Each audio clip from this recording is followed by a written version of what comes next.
and hello, welcome to the Ghana Agenda. I don't know if you can hear me. My name is Alfred Amuzu, and today we have a very packed show for you today.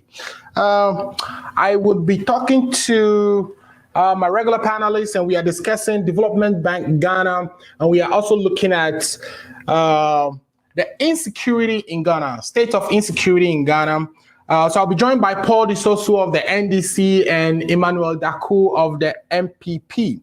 I think my sound is about to go off shortly. So let me take a quick break. And what I'll do is come back, check the green room to see if my guests are there, and we'll get into the conversation. So today, again, we're talking about Development Bank Ghana, which is the bank that the government of Ghana is about to initiate to extend loans to small and micro enterprises in Ghana.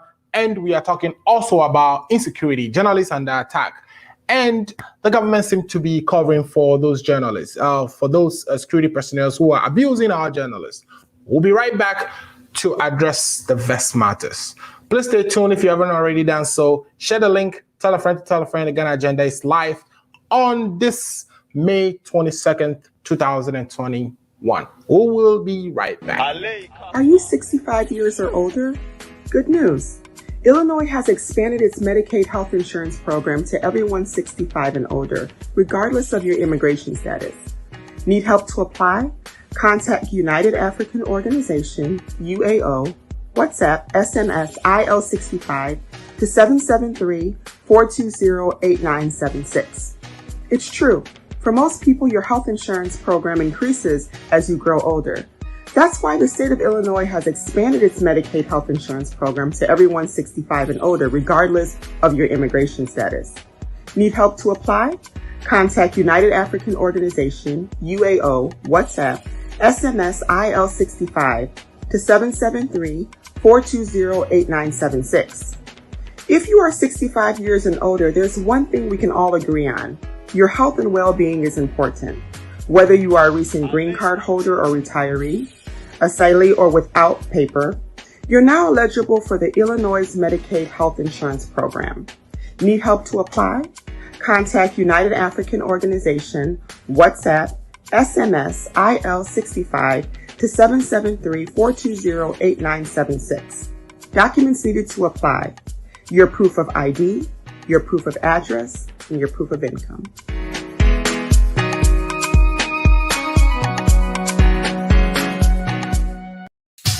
Hey, this your girl coming all the way from the US of A, yeah baby, aka Ya Bantam. And me di feel a boozing pan and to see one brooch with your money how Ghana mat ada romantic. With me sending provisions, as I sutra credit, Emma Ebusia Fona and the form one Ghana. And one is a ubako www.ghanamat.com. And they would say, boy, a sharp connection. www.ghanamat.com. Let's try more provisions in the credit. Na really angazankaza. I have friend numbers na mo screen nasen. Ghana Mat ye crano. Hello, welcome back to the show. Again, my name is Alfred Amuzu, and today we are talking about Development Bank Ghana. What does that mean? And why is that important at this time? It's pretty hot out here today, so you can see me sweating already. And I'm going to be sweating to this program. I already know it. But I am waiting for my guests to join the show so we can actually start this conversation. But for a background, so Ghana has actually toyed with the idea of development banks before. Why is that necessary? Currently, we have all-in commercial banks. Two banks that were started as development bank actually switched to commercial activities. In other words, they started lending. And the ones that I'm talking about are the National Investment Bank, which was the first to be established as a development bank in Ghana. Matter of fact, my understanding is it actually stretches beyond even the country becoming Ghana. It was something that was started when we were under our colonial masters, and when we became independent at some point in 1965 or so, we converted it into a national investment bank. Now, what is the role of a development bank? A development bank exists to lend money to businesses on a long-term basis. In other words, what we currently have in the country is where the commercial banks where, the credit facilities they provide are short-term based. In other words, you can only get up to about 2 to 3 years. You can't get a loan for more than 5 years. You can't, certainly get a loan for more than 10%. So this current government has backed on what we call, or what they term, 1D, 1F, which is a way to industrialize.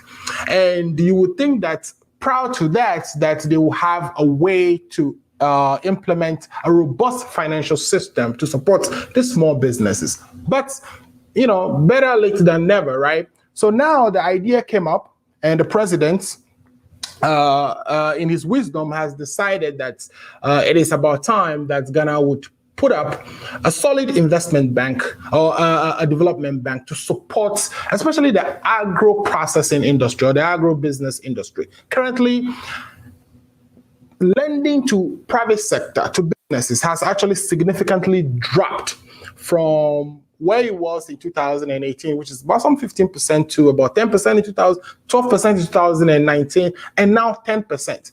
That is also because the banks in the country are risk adverse. In other words, they will rather, invest their money into treasury bills versus lending to businesses. So we'll look at all this. And to help me do that, I have my regular panelists in studio. And so far, I'm joined by Mr. Emmanuel Daku. Emmanuel actually represents the MPP on this program, and he's a branch treasurer, as I understand it, at North Carolina. Emmanuel is also a certified public accountant and a certified information systems auditor. Emmanuel, welcome to the show. Thank you, Alfred, and good to come back, and greetings to you. I know you are fired up for today. I'm telling you, I'm sweating so hard. I don't know how the weather is up here. But it's very hot here. It's very hot, right? Yeah, so that explains me my sweating. But in any case, we also have Paul DeSosu. I think I'm picking up feedback from you. But in any case, we also have Paul DeSosu of the NDC Massachusetts branch. Paul actually joined us. He dropped off briefly, but he would be joining us again. And I'll bring Paul on and introduce him as appropriate. But as I've already reiterated or said, we are talking about Ghana Development Bank and whether it is necessary. So as I was telling you the story of the background, NIB, which was the first attempt at such an institution, operated for years. Okay, so we have Paul in the studio as well. Paul, can you hear me? Yes, I can hear you. Great. So we have our NDC counterpart, which is Paul DeSosu from Massachusetts. He's a systems engineer. And Paul, your position is the secretary of the party in Massachusetts, or did I get that right? Yeah, you are right.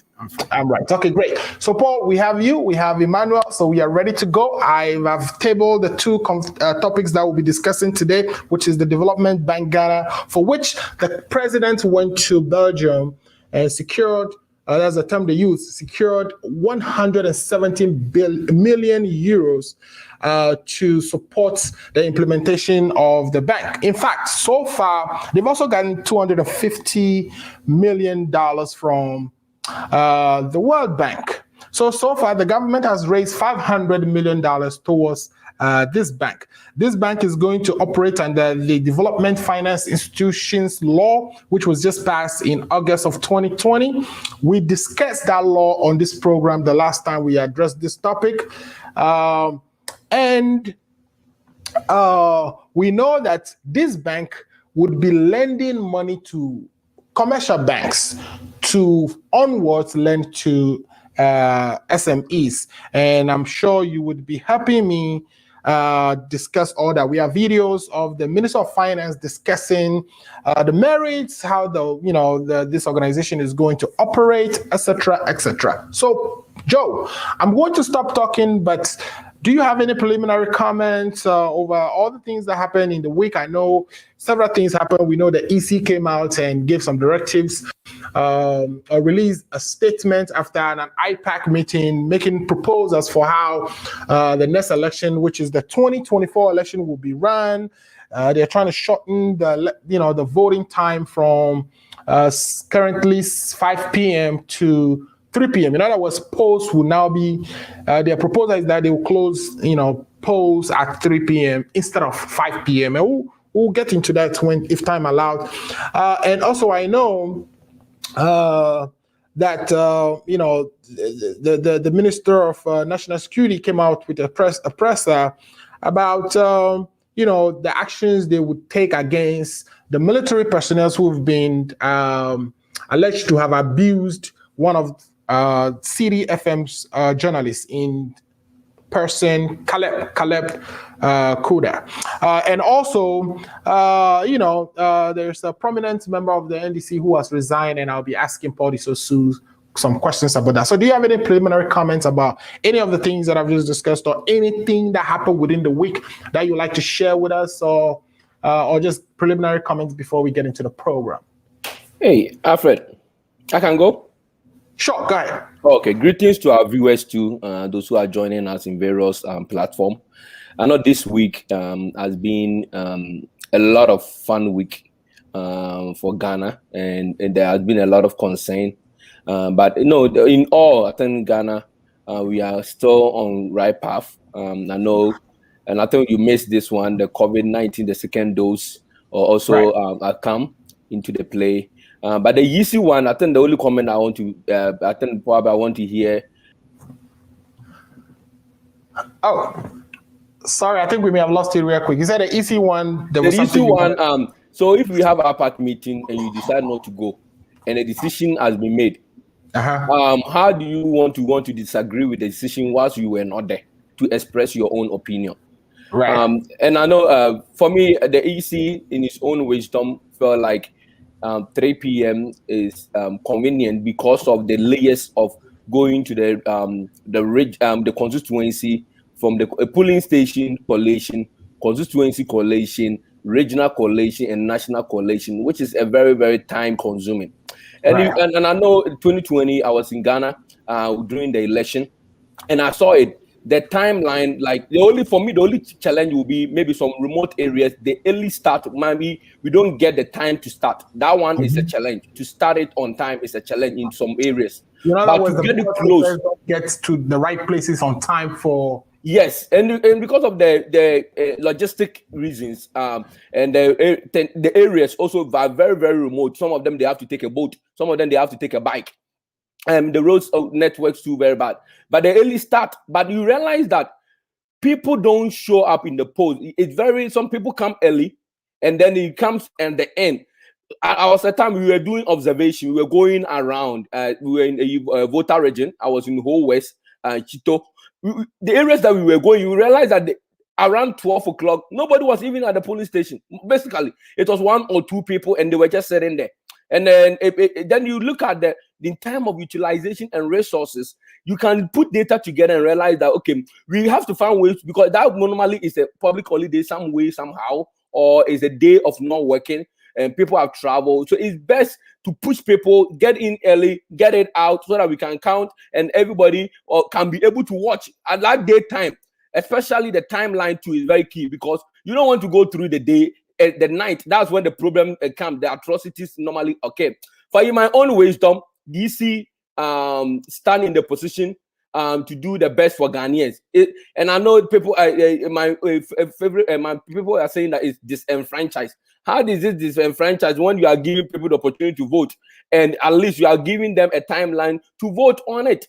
So I think it will help with transparency. It will help with the count so that we will not eat up into the night. And where something goes wrong, and Ghana, most of the place are by 5 o'clock is getting dark. 6 o'clock is already dark.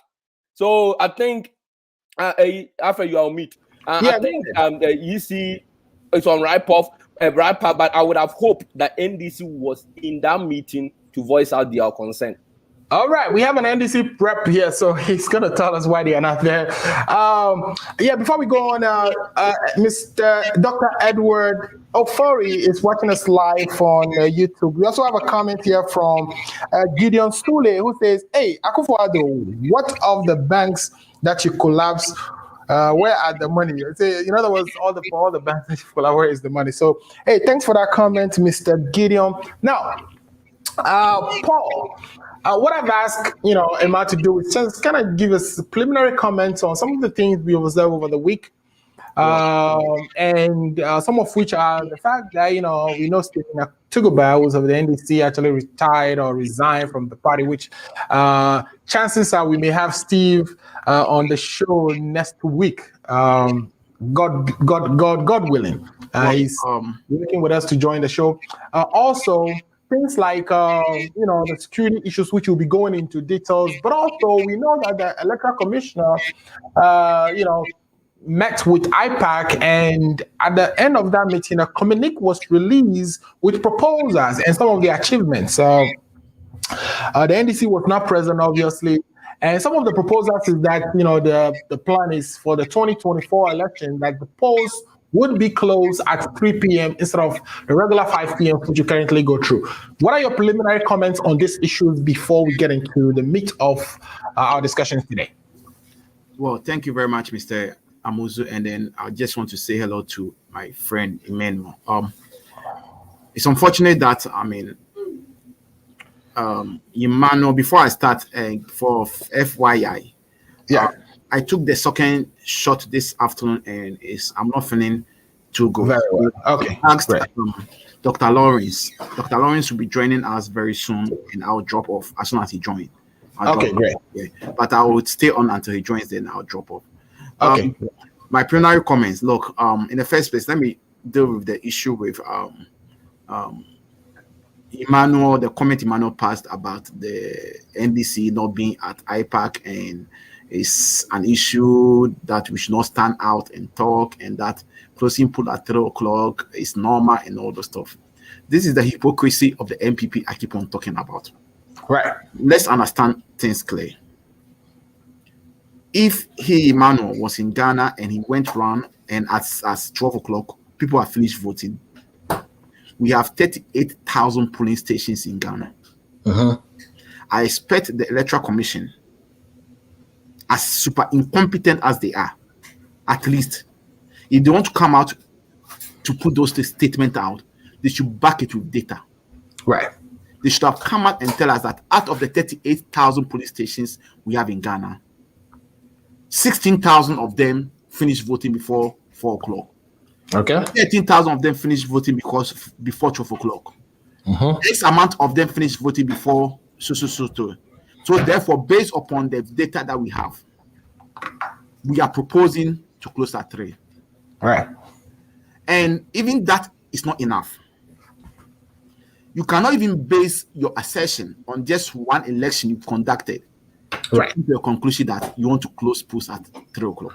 Yeah, but he's saying this is an IPAC suggestion. This is not proposal from the EC. This is from IPAC. Whether it's from IPAC or it's from the EC, the EC is just using those mushroom parties in IPAC to do their bidding. Right.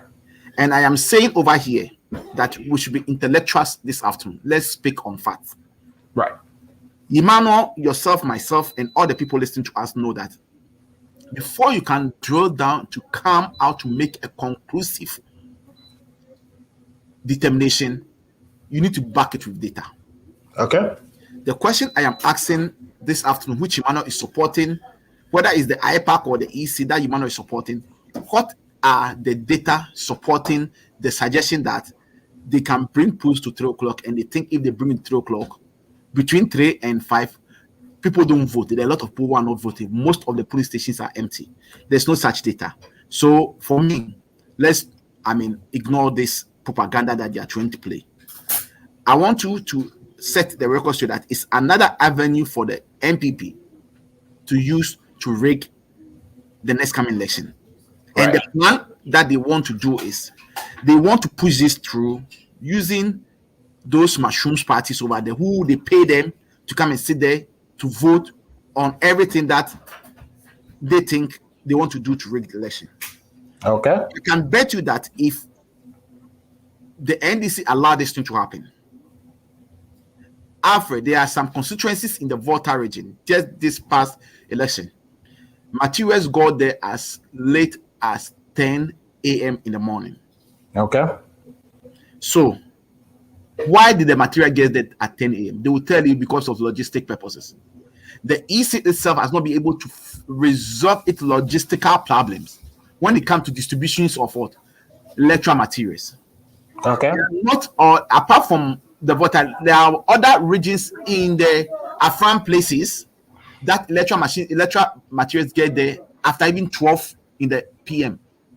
Right. So this thing that they are bringing, there's no any scientific data to back it. So let's throw it away. Okay. Another proposal that they have, just quickly before we actually get into our conversation, is another proposal is to have this continuing registration, which means anytime you turn 18 or anytime any Ghanaian wants to register, that they can just walk into the district office of the Electoral Commission and register. I've heard, couple of MDC communicators spoke against this and gave various reasons. What is your view on that, Paul? Hi. Okay, Paul, don't worry. Alfred. Yes. That is another. I mean, something that I cannot even understand them on. Right. You understand me? Look, we do mass registration to enable the political parties to have their representatives over there, so that we can know how many people entered into the register. Right. So we can keep record of it. Right. And the EC is telling that they are no more going to do that. They are going to do registration every day at their district offices. Yeah. I don't know, but let's take my village, Hajirana Kopa, where I come from. From there to the district office, okay? It's about an hour and a half drive or two. Do you think the local people in my village who don't even have money to take care of themselves will use their money to board a car and travel to the district office to go and register? You see, these things, once again, there's no scientific data to support this assertion they are making. And it's something that I want us to throw away. Anyway, the party leadership in Ghana are working very hard. They are going to put out a very comprehensive document out there to show reasons why this recommendation or this suggestion that they are giving is not going to hold water. Okay, great. Number two, okay, just go ahead. Finish it up. Comment on you said there's a high profile person in the NDC has resigned. Let me put it on record. Atuguba is just like me. He's not a high profile person in the party. Well, high profile because he was a former presidential candidate, run for president. That doesn't matter. He's not. If you're he did not. He just showed him face. Was he able to pay the money to go to the contest? He did not. He just came to brag. Alfred, I can equally go and stand and say that I want to be a candidate. Right. Does that make me a high profile person in the party? Obviously. Absolutely. Atuguba, forget about him. He's the people that we don't want to, who have been set to distract our focus and our attention and our decision to build a party. We are not going to be here to allow him to throw dust and divert attention. The MPP are behind this. They are trying to use him, to divert attention, but he's not going to watch. He's not going to buy. In any case, he's on suspension. So I don't know what, I don't want to even talk about. He's on suspension. So let's not talk about. Let's move on, Alfred. Okay, hey, so Alfred, we have Dr. Lawrence joining. Dr. Lawrence, can you hear me? Yeah, I can hear you. Okay, Dr. Lawrence. So we started giving preliminary comments. I know your pictures now, but we can hear your sound. We started giving preliminary comments, and we are kind of talking about all the things that happened over the week. And if you can also give us your views on those things, and of course introduce yourself, since this is your second time on the show, and our viewers haven't seen in a very long time. Let me see if I can see myself. Okay. All right. So yeah, we can see you now. Okay. Great. Good. Yeah. Well, can you see what is written on my T-shirt? Fix the country. We are with you. Solidarity. There we go. Yeah. Very good. My name is Dr. Lawrence.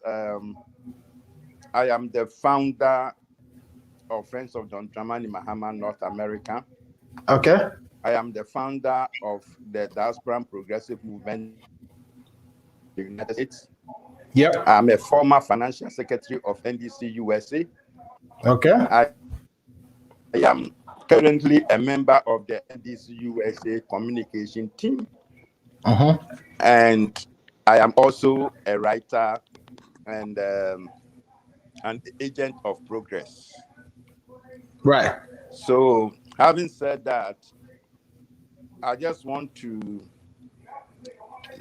say a big thank you to my brother Disoso for giving me this platform to also come and say what I have to say. Right. As for me, people know me to be somebody who speak rough. And if I say rough, it means when you are saying something that doesn't make sense, I will let you know that what you are saying doesn't make sense. Okay. I will not insult you, but I will let you know that what you are saying doesn't make sense. Okay. And if you have to go back and revise your notes, then you might have to go. Doctor, I think we lost your sound. Coming up with this 3 p.m. closing time.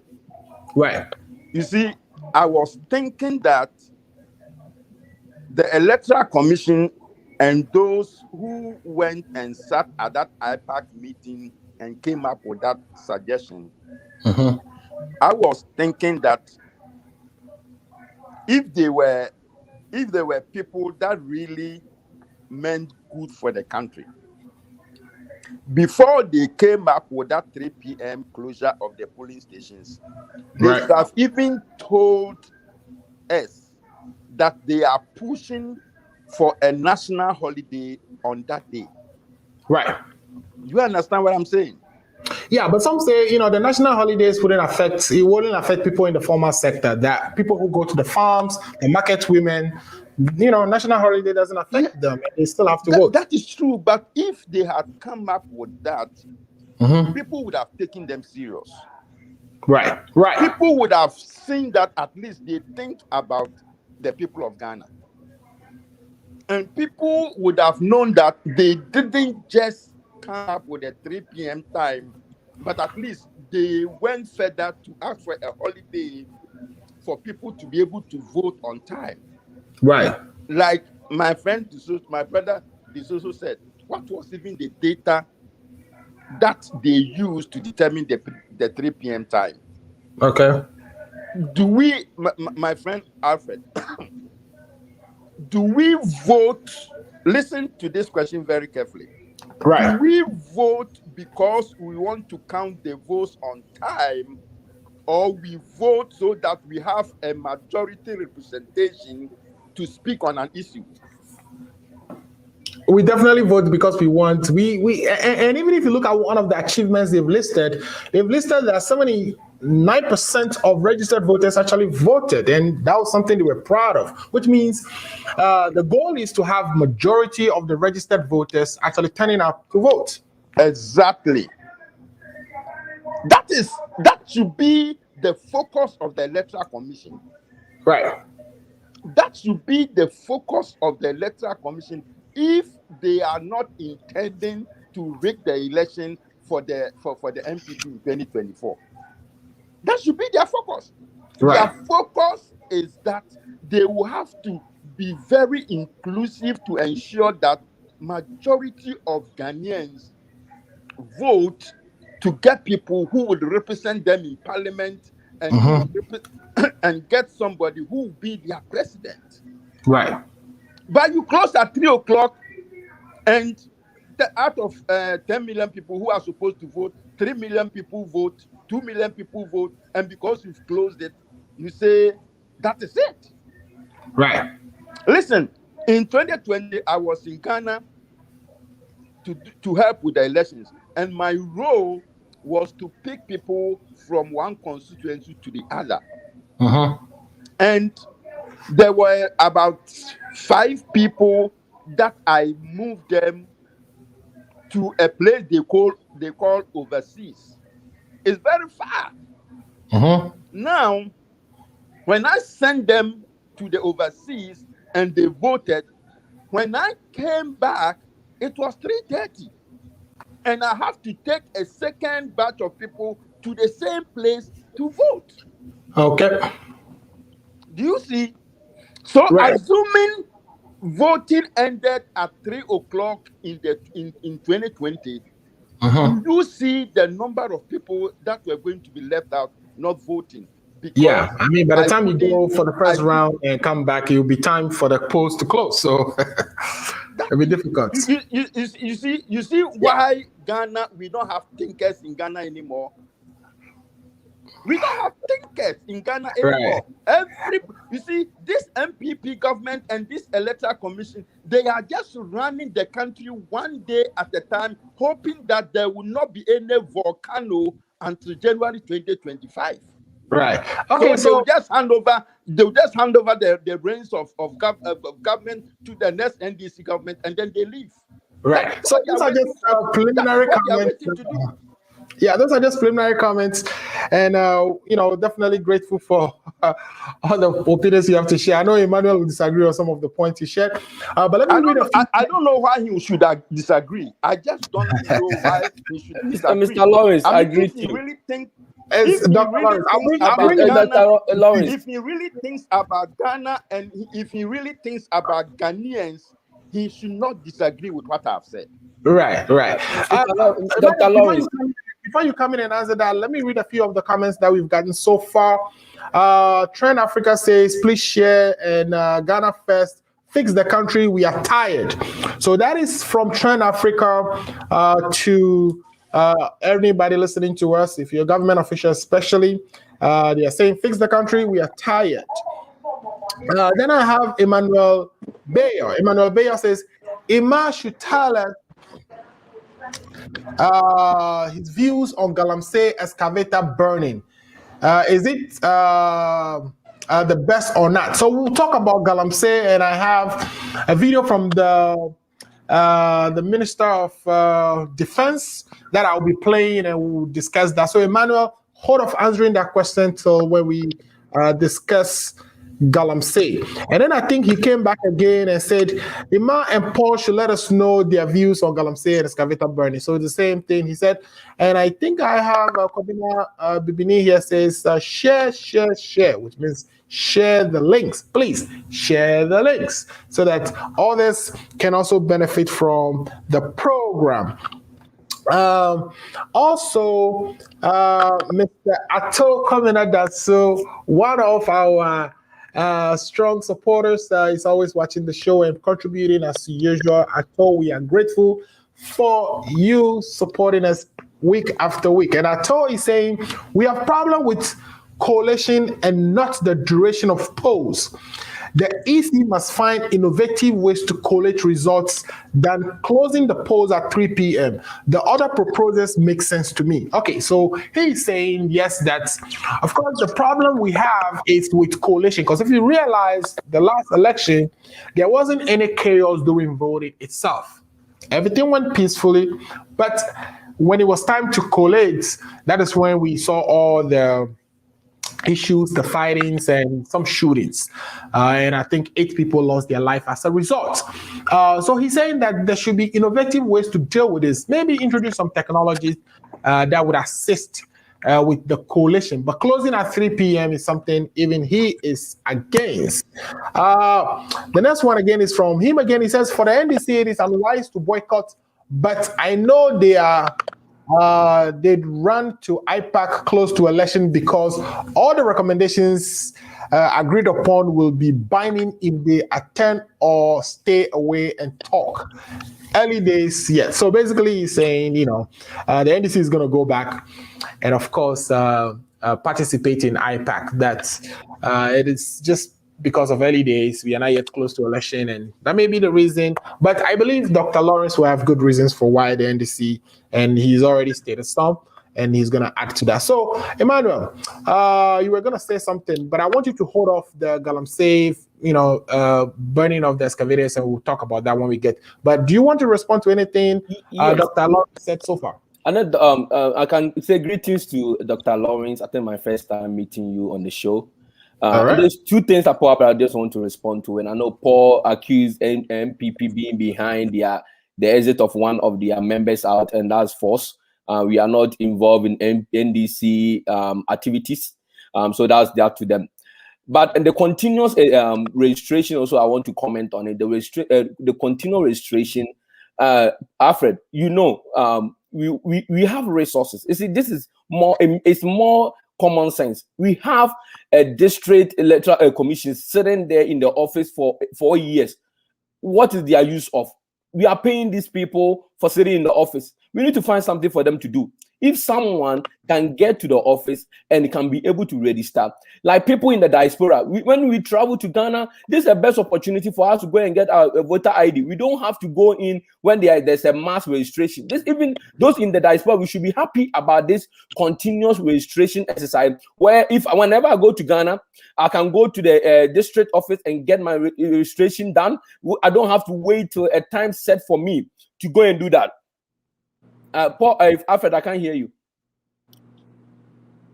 Here's the concern with that. We know that during the registration, that the parties usually have their representatives at the registration centers to ensure that the people who are being registered have the qualifications or are validly Ghanaians. In other words, they're able to show proof that they are Ghanaians. They have the correct identification forms to be registered, so that our voter register is now being padded by one particular. Because you could imagine that the NDC strongholds could have people register who the MPP may disagree with whether they are qualified to be on our registers or not, and that could also happen at the MPP strongholds. That's what the NDC is mainly complaining about, and says that the continuous registration may not necessarily be what we need at this point, until certain structures are in place to ensure that we can validly prove the identity of the people we are registering. I get your reason for that, and that's a concern, right? A very big concern for everyone, regardless wherever you are. And this is the fundamental problem we have in Ghana when it comes to the political organizations, right? When we are in government, like I'm an MPP, when in government we are comfortable with the EC. When we are not in government, we are not comfortable. We don't trust the EC, and that's the problem. We need to get beyond that and believe in the EC to conduct a registration at the district level. At the district level continuously throughout the year without any accusation of partying in the voter region. Do you trust that? I trust that in opposition or out of opposition. And let me tell you the reason why. It's boiled down to data, right? And your process of doing registration. You see, if you are going to be transparent how you do registration, what are the documents being attached? If there is an auditor that comes and audit the EC, would you be able to audit the registration that was done? See, that's why we need to put measures and controls in place to make sure what the EC is doing in the district office can be accessible. And if NDC need a copy, you should be able to ask for a copy. And the document that was used to register any single voter, that should be something that we need all have to come together and think about that. Where do we get the comfort? And then lastly, I want to comment on and what my Dr. Lawrence was saying. I would agree with him on favor. If you said that those who sat down in the IPAC love Ghana, they would have not come with that idea. Then I would say, if NDC love Ghana, they would have not boycott or omit themselves from the discussion. That should be very crucial in this stage. So let's put some differences aside. The election, we cannot boycott election. We tried it in 1992. Look at how it affected us in the parliamentary side of it. NDC, when NPP, we cannot boycott it. So it's better for us. Let's agree to disagree. Let's come together. What are your concerns? What are your concerns? Put it on board. Let's vet it out and let's come on a common ground. We don't have to agree on every single item. But if you think that you are wiser than the EC or the members of the IPAC, then I think that's where the problem will come in. And I think Atu make a good point. Whether you stay in or you stay out, whatever decision that comes is binding. So it's better for you to get in early and let us dialogue and speak to each other and get things done.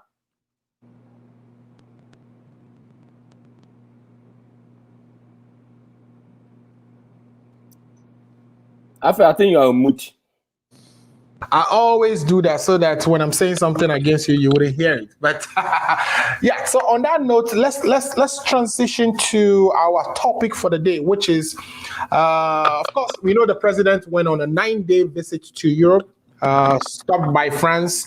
The French president organized a summit for African countries. 18 countries attended.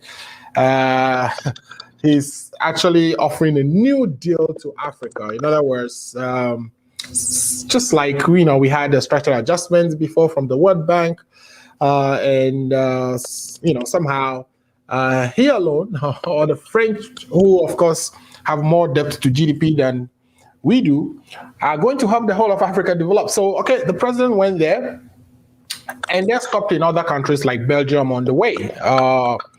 And at Belgium, he secured a loan from the European Investment Bank of 170 million euros to support development bank that the government intends to start in Ghana this July.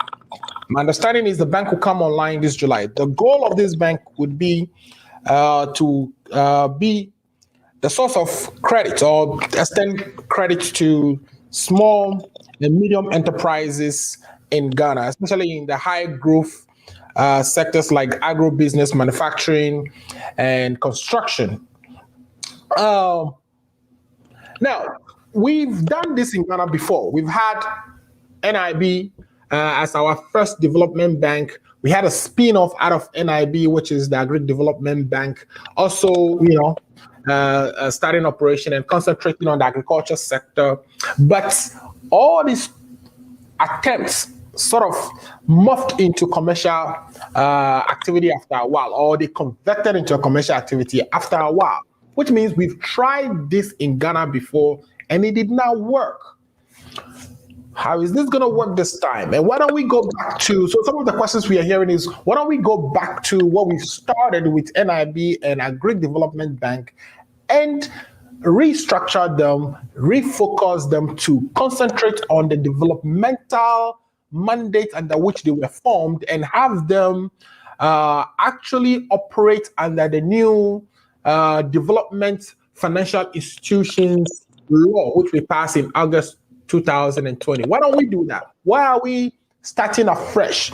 I am going to play a video from the minister describing when this idea started, why they had decided to go with the green field approach, etc., etc. When we get back from that video, I want us to discuss those questions. Why not go back to what we started with NIB? Why are we creating a new bank? Why have we collapsed banks and now starting a new bank? What is the wisdom in this?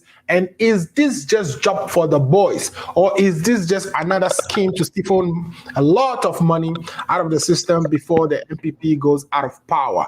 I'll play the video when we come back, Dr. Lawrence. I know you would have a lot to say about this. I've seen your videos demonstrating in front of the Ghana Embassy by yourself, which is very commendable for just for you to do. But let me play the video. We'll come back and talk about it.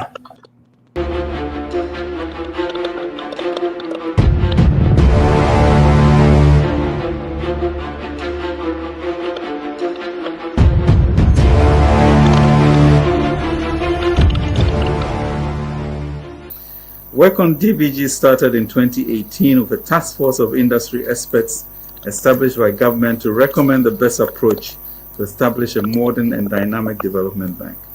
Based on the recommendation of the task force, government decided to set up DBG as a new non-deposit taking wholesale bank under the Companies Act. DBG as a wholesale and non-deposit taking bank requires no branch network and minimal staff. It will therefore be very costly financially and in terms of the closure of branches and employment loss to try to convert an ADB or NIB into a viable modern development bank.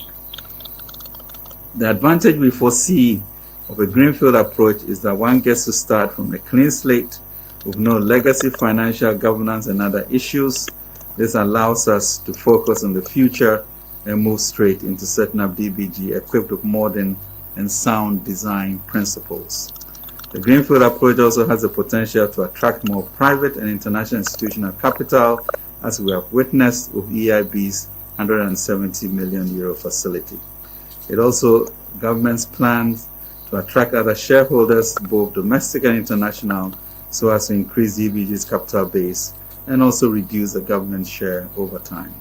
As I indicated in my last press briefing on 9th May 2021, the bank will be launched in July 2021. We are aiming to establish DBG with an initial Government of Ghana equity contribution of $250 million, of which $200 million has already been paid. We aim to increase DBG's lending capacity by raising additional funds from domestic and international private and institutional investors. The World Bank is providing $250 million. KfW is providing $46.5 million. We are also talking to the AFDB to partner with us in the establishment of the bank. DBG will pay back the loans that government has taken on its behalf from international financial institutions. Government therefore sees its contribution to DBG as investment that should be paid back. All the more reason we'll insist on the professional management of the bank. As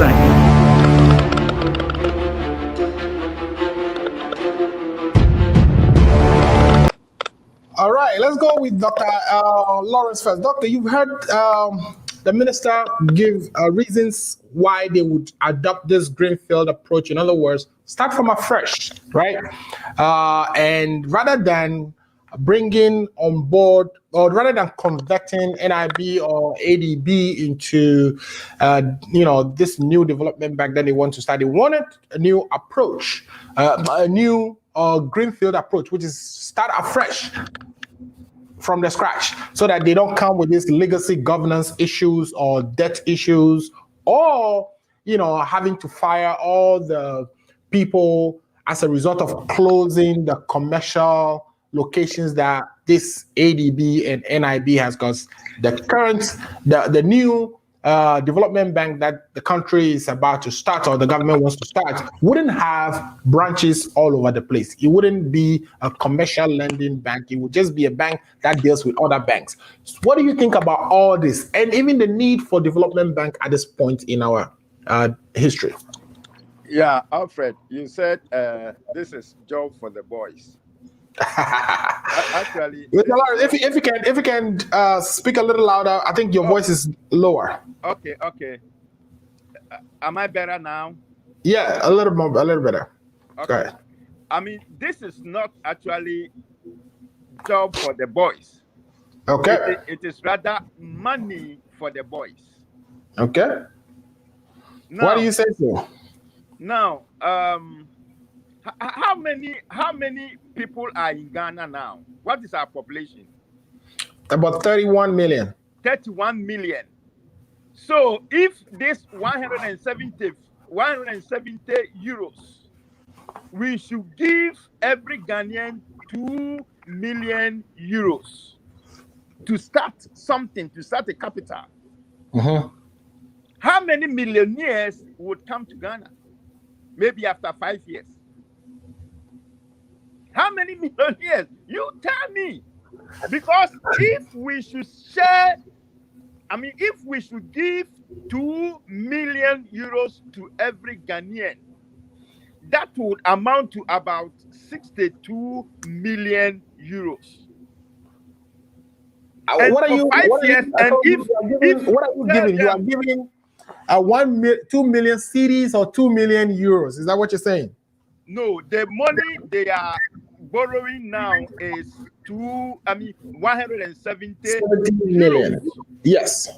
So if you give every Ghanaian 2 million euros, you come to 60. Just about 60 something people will get it. Now, not the whole country. It would only cover about, even if you give 1 million each, you only cover about 170 people. So you divide that by 2, you are covering about just 180 people. Okay, let's take your math. Yeah. And if we do that, how many millionaires would have been created? Right. But you see, when I say, I say this all the time, that this Akufo-Addo government, they don't have any direction.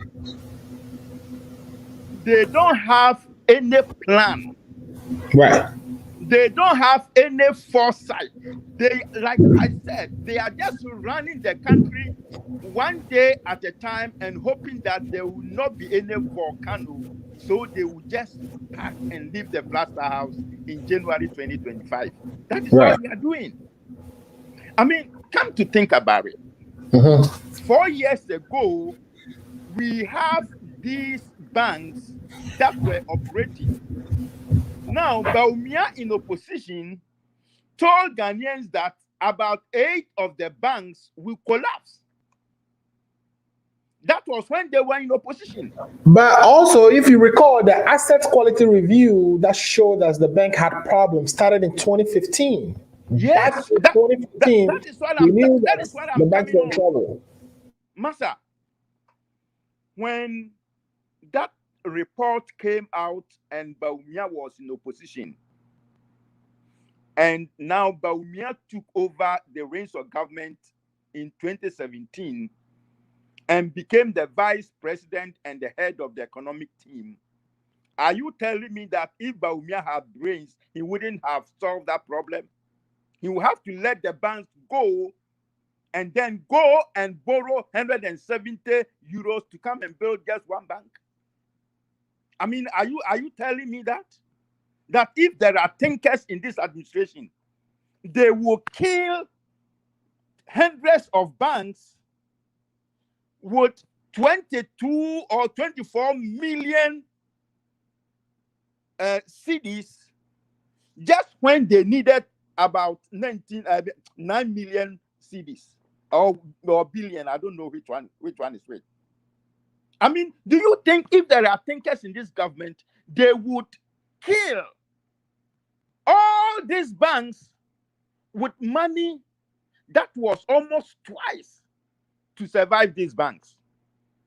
And then at the end of the day, in the first term of their in the first year of their second term, they are now going to Europe to borrow 170 million euros just to build one bank. Where are the thinkers? Where are the solution minds? Where are the solution minds? Right. What problem? In fact, when they bring this bank, Alfred, when they bring this bank, what problem are they going to solve? Yeah, but we know for sure that it's tough getting loan in Ghana on a long-term basis. The average loan in Ghana is about 2.5 years. We know that even lending to private sector has declined. From 2018, it went from about 20%, went down to about 15. Well, went from 20 to 15, then went to 12% in 2019, and now it's 10% of our GDP. So lending to private sector has been on decline, and without private sector's ability to access capital, all our vitalization or reconstruction programs that we have will not succeed.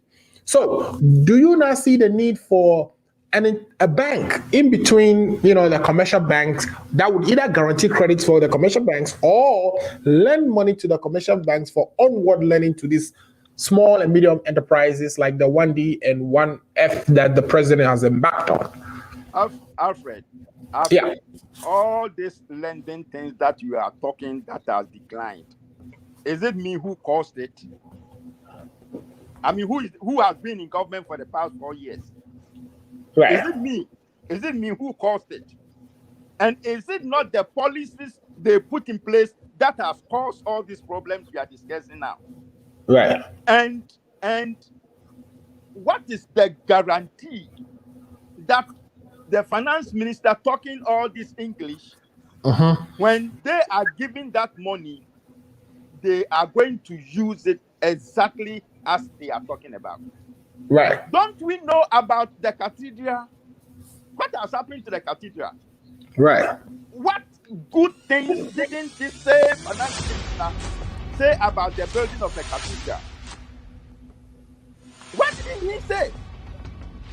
Do you see? Sure, if you really want to believe what these people tell you, master, you will eat your kenke without faith.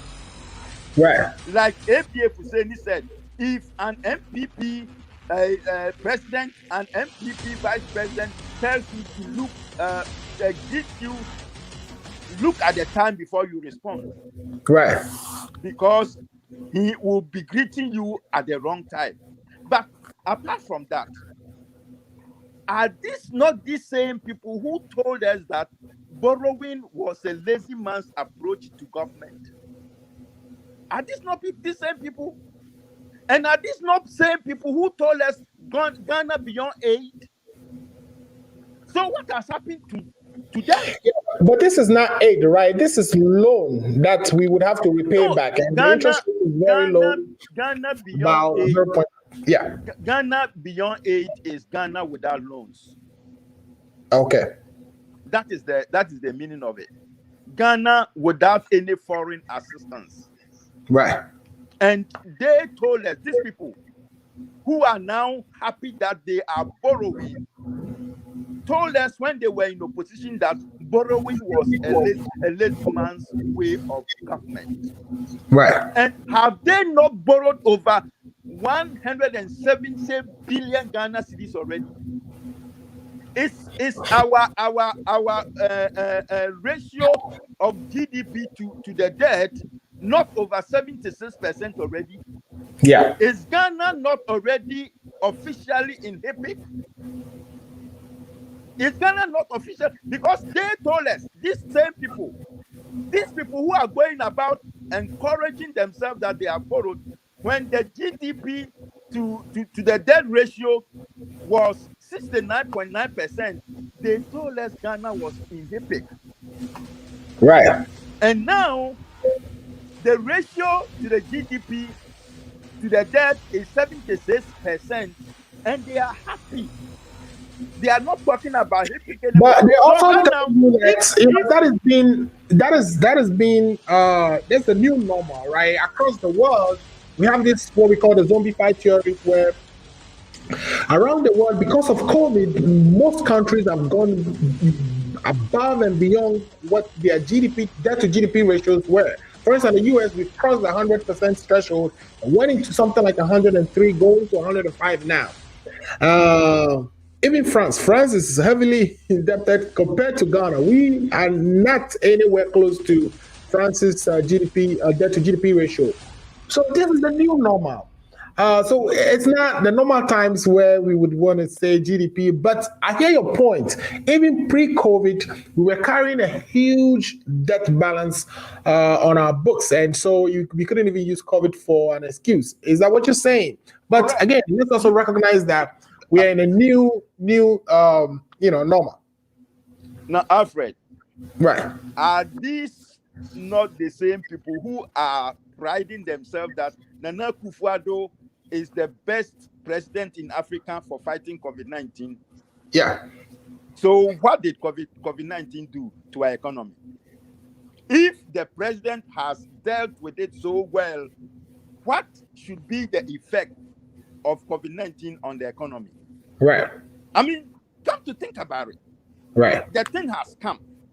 Our president is the best president in Africa that dealt with it so well. So Right. why should that have a problem on our economy? Why should we even mention COVID-19 as the problem we are having now if our president is the best president in Africa who has dealt with it? Okay. So I would like to bring Emmanuel in, but I want you to wrap up. Yeah. There is a disconnect between what the MPP leadership is telling Ghanaians and what exactly is happening on the ground, and what they themselves they are also doing. The three are completely different. They are telling us different things. They are telling us something. They are doing something differently, and the situation on the ground is also completely different. Three different things, and that is why I said this government needs to go away even before December 2024. Great. So I'm going to bring you in, Emmanuel, but let me take 3 quick comments and then we can hear what you have to say about Development Bank Ghana.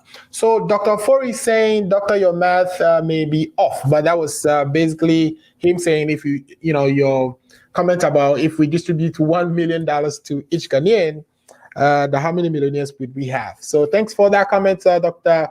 Ofori, who's a director of ACO Radio. Thanks for your support as well. Regina says, this is crazy. I'm sure Regina is referring to the fact that, we have this quantum of loan burdening the country, and we are taking more on in the name of putting in place a development bank, even though, the idea is such a good one, but we are saying, would the money even end up serving the purpose for which it is being contracted? The last message that I wanted to take before you come in, Emmanuel, is from Nana Yao Asari Amposa. Nana Yao is saying that NDC's logic is so poor that it scares me to hear that this is the party that wants power to rule Ghana. The way they think and understand governance cannot lead or push Ghana into the modern or a bright Ghana. So that is Nana Yao's opinion. And I think he's criticizing you, Dr. Lawrence. Dr. Lawrence, I will let you respond to that after Emmanuel's presentation. So Emmanuel, we want a bank to serve as an intermediary between our current commercial banks. And we know that we've started this, somewhere back in the 1965s, where we had the NIB to kind of be our development bank to help, provide credit or access to credit to businesses. We know that there were challenges doing so. Even while NIB was operating, there was a recognition that the agri sector needed attention, and so we spin off the department in NIB that handled the agriculture sector and formed Agriculture Development Bank out of that.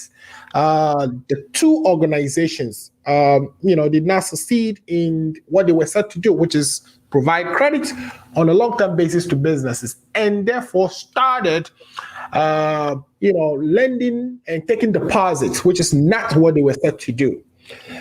Some are saying we should go back and change them so that they will serve the purpose of which they were established, the original purpose. In other words, stop them from taking deposits. But NIB and Agricultural Development Bank have extended their activities across the country. They have so many branches all over the places and so many employees. The government is saying that to do so, to actually convert NIB and Agri Development Bank into a development bank for the purpose of lending only to businesses, we would have to close all these branches. So many people will have to lose their jobs. And so they are taking a different approach, which they are calling the greenfield approach, which means start afresh with a new development bank with capital from the NIB, which is the 170 million pounds, euros that they just secured from the European Investment Bank, with the World Bank's $250 million and all other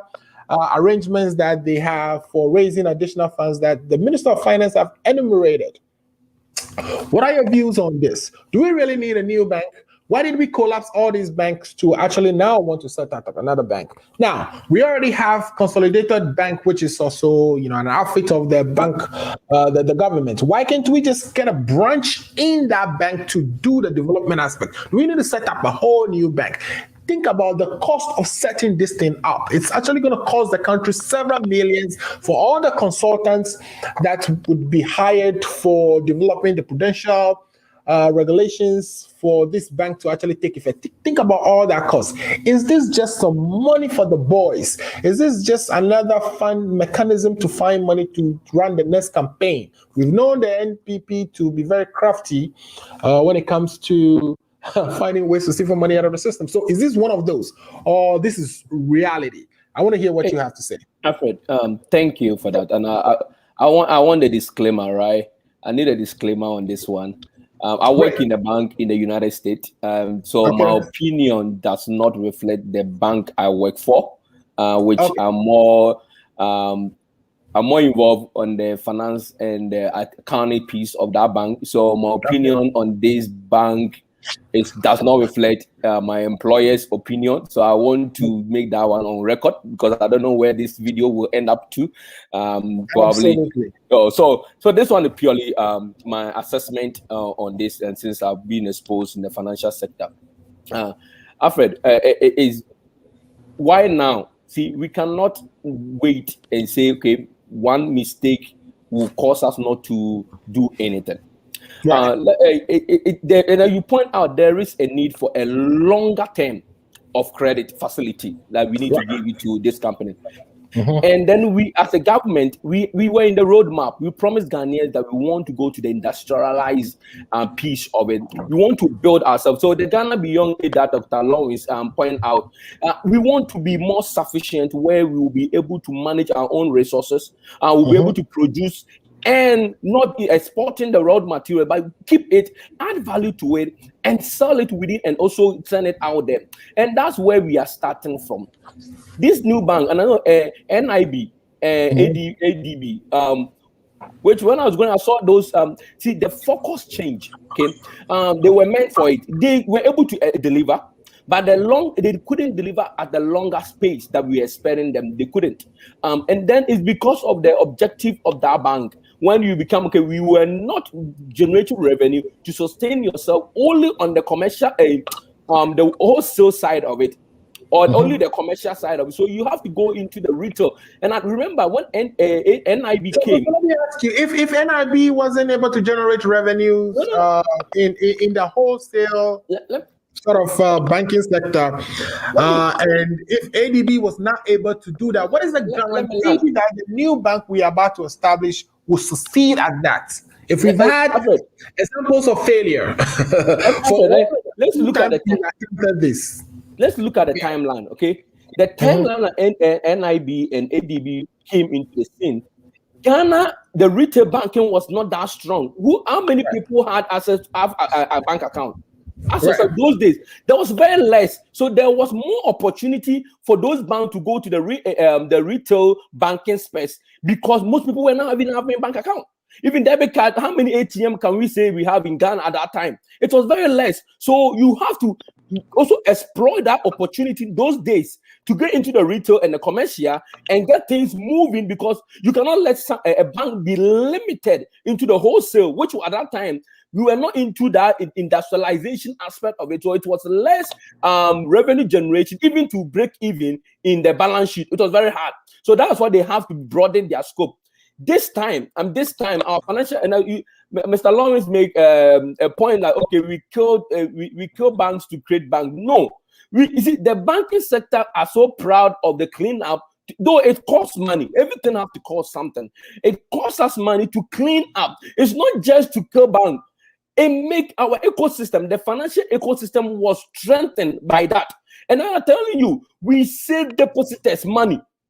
We save depositors money on that cleanup. And the banks itself is very happy about it, that cleanup and help enable the ecosystem or the financial services. Okay, Alfred, let me land. Except the banks that close are not happy, right? You know, if your bank was closed, you wouldn't be happy. Yeah. Honestly, I want some of them to be jailed. You see, we need to get consequence of what their action is.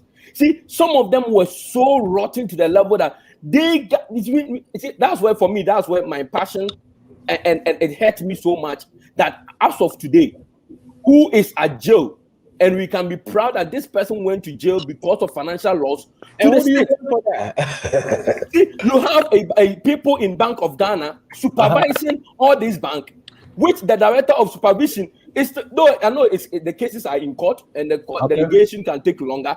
See, we have supervisions, we have auditors, we have internal controllers, we have people that could be paying for this thing that we have spent a lot of billions of dollars and millions of dollars to clean up. We need to hold people accountable. And for me, that's another conversation on its own. But let's come to this new bank. Alfred, it is needed. You see, you cannot spend one bank, right, and change the focus and put in another bank. It's very complex. And I know they have looked at the financial. But we've done that with the Consolidated Bank Ghana. We took multiple banks. And we constantly see that's another objective. But let's look at the, So you are the saying you can't take NIB and you can do ADB it. and turn them into That's a different school of thought. DBG. You can. Why? Well, we've can. already been known to have done similar things, you know. We can do that, but we are not the first. See, we are looking at.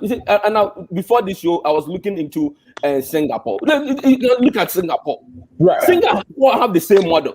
Singapore had mostly every bank to spin off and do something like that. See, but you have to, as a nation, you have to come to the conclusion that something has to happen. And the thing that has to happen, that you have to have a focused bank. And for me, I'm hoping that this will not be a failure, that we will go into the commercial or we will go into the retail for this bank. And the finance minister have made it clear. There is a pros and cons on this. And honestly, let us be fair. Let's put political opinions aside and let us be fair on this. There is a challenge that have to come in. We do not want to lose focus on this bank. See, the purpose that this bank is meant for, if we stick to it, I'm afraid, I can tell you 10 years from now or 15 years from now, we will see the benefit of it if we stick to the plan. And that's for me, that's the only concern I have. If we stick to the plan, we'll be able to achieve more for this bank. You see, after you said it, you make it a good point that it is a struggle even to get 10 years loan. Ghana is impossible. You cannot get a 10 years loan today. And I'm telling the industries, the companies, that they need that facility. They need it right now to be able to operate without worrying about the monthly and annual repayment of interest on this, or maybe retiring the principal of the loan within 5 years. Well, this is a lot of money. So you need a bank to serve as an intermediary to bring that. There's opportunity for me there. The opportunity is there for the new bank to operate, to help the economy move.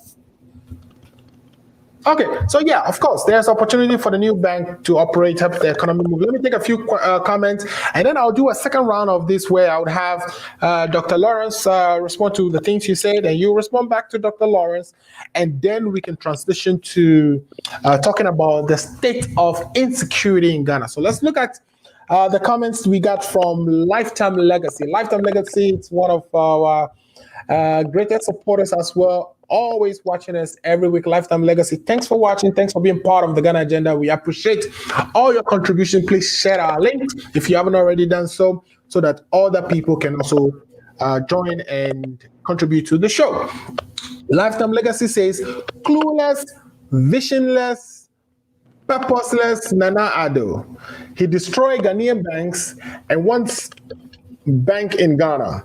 The easier we organize. Oh, no, let's not say that. So we are not going to be coup d'etat, okay? So that's Lifetime Legacy. Thanks for your comments. Evans Asigbe says, Nana Yao Amposa is one of Akufo-Addo's advisors who have ended up deceiving that old man who failed today woefully. Let him shut up immediately. So I think he's responding to Mr. Nana Yao Amposa's message up. Yes. I think Evans' comment there, I know everyone have their own opinion, but I can tell you Nanaya is it's a banker on its own, and I know him personally. He's an auditor too, so he have a very good insight than saying that he's a bad advisor to the president. He's one of the fundamental person to listen to. So Evans, you have his opinions is well respected, but it's not. And Evans, you're all invited to the show. If you want to join us and have this conversation, we definitely will bring you in. So thanks for your comments there. Regina says, our country is going down the ditch, and I can agree more. Hopefully, this, and it's just my hope that, of course, we know we need a development bank in one way or the other to support, lending. Matter of fact, we really don't need a development bank. We need our banks to be able to give long-term loans. That's all. So I don't necessarily think we need to form a whole bank just to solve a problem as simple as lending. Just give long-term, make it so that credit is available. If the government is going to guarantee those credits, absolutely let the government do it. To form a new bank of its own, the cost of forming the bank itself is going to be significant, and that would also go to be added to our debts that we are currently suffering under. Sure. Emmanuel, I got your point. Okay, so Emmanuel, Ibrahim is saying, can the MPP rep explain the term Ghana Beyond Aid for a common Ghanaian man to understand? Because it seems Ghanaians didn't understand the grammar by the president. So, Emmanuel, that is going to be your task. Ibrahim is asking that you explain what it means when we say Ghana Beyond Aid. It looks like we have our hands stretched out, still looking for aid all over the world. Okay, Evans again came back and said, you a failed president, and this vice president who told us that we are sitting on money, there is no need to borrow. Yet they borrow $179.7 billion in just 4 years without anything to show.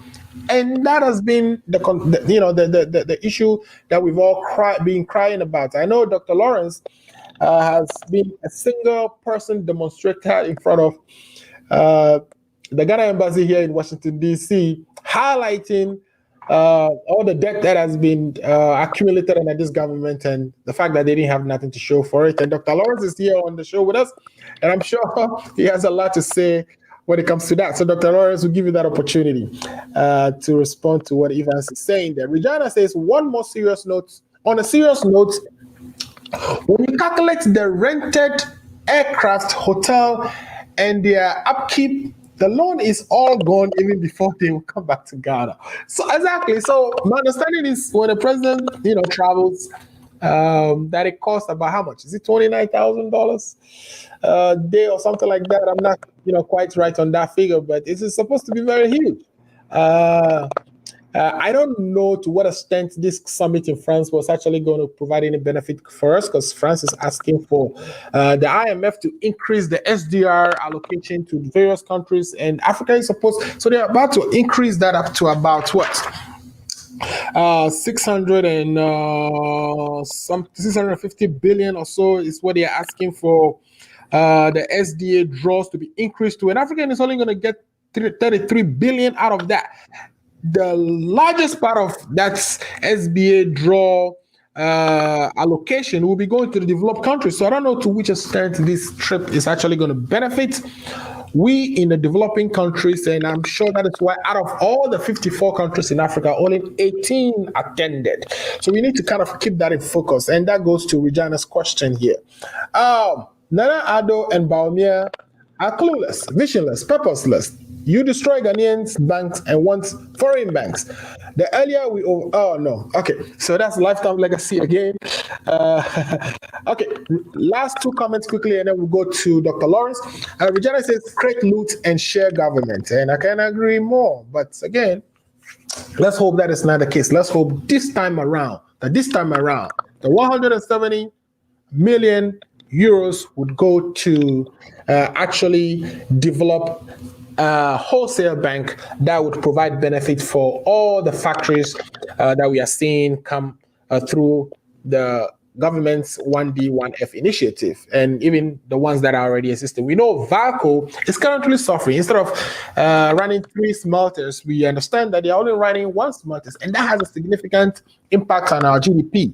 Is VACO likely to get a long-term loan extended to it under this facility?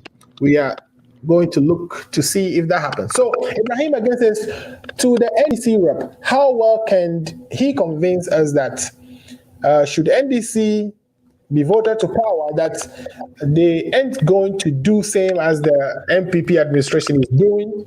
Don't think Ghana is too big for NDC and NPP.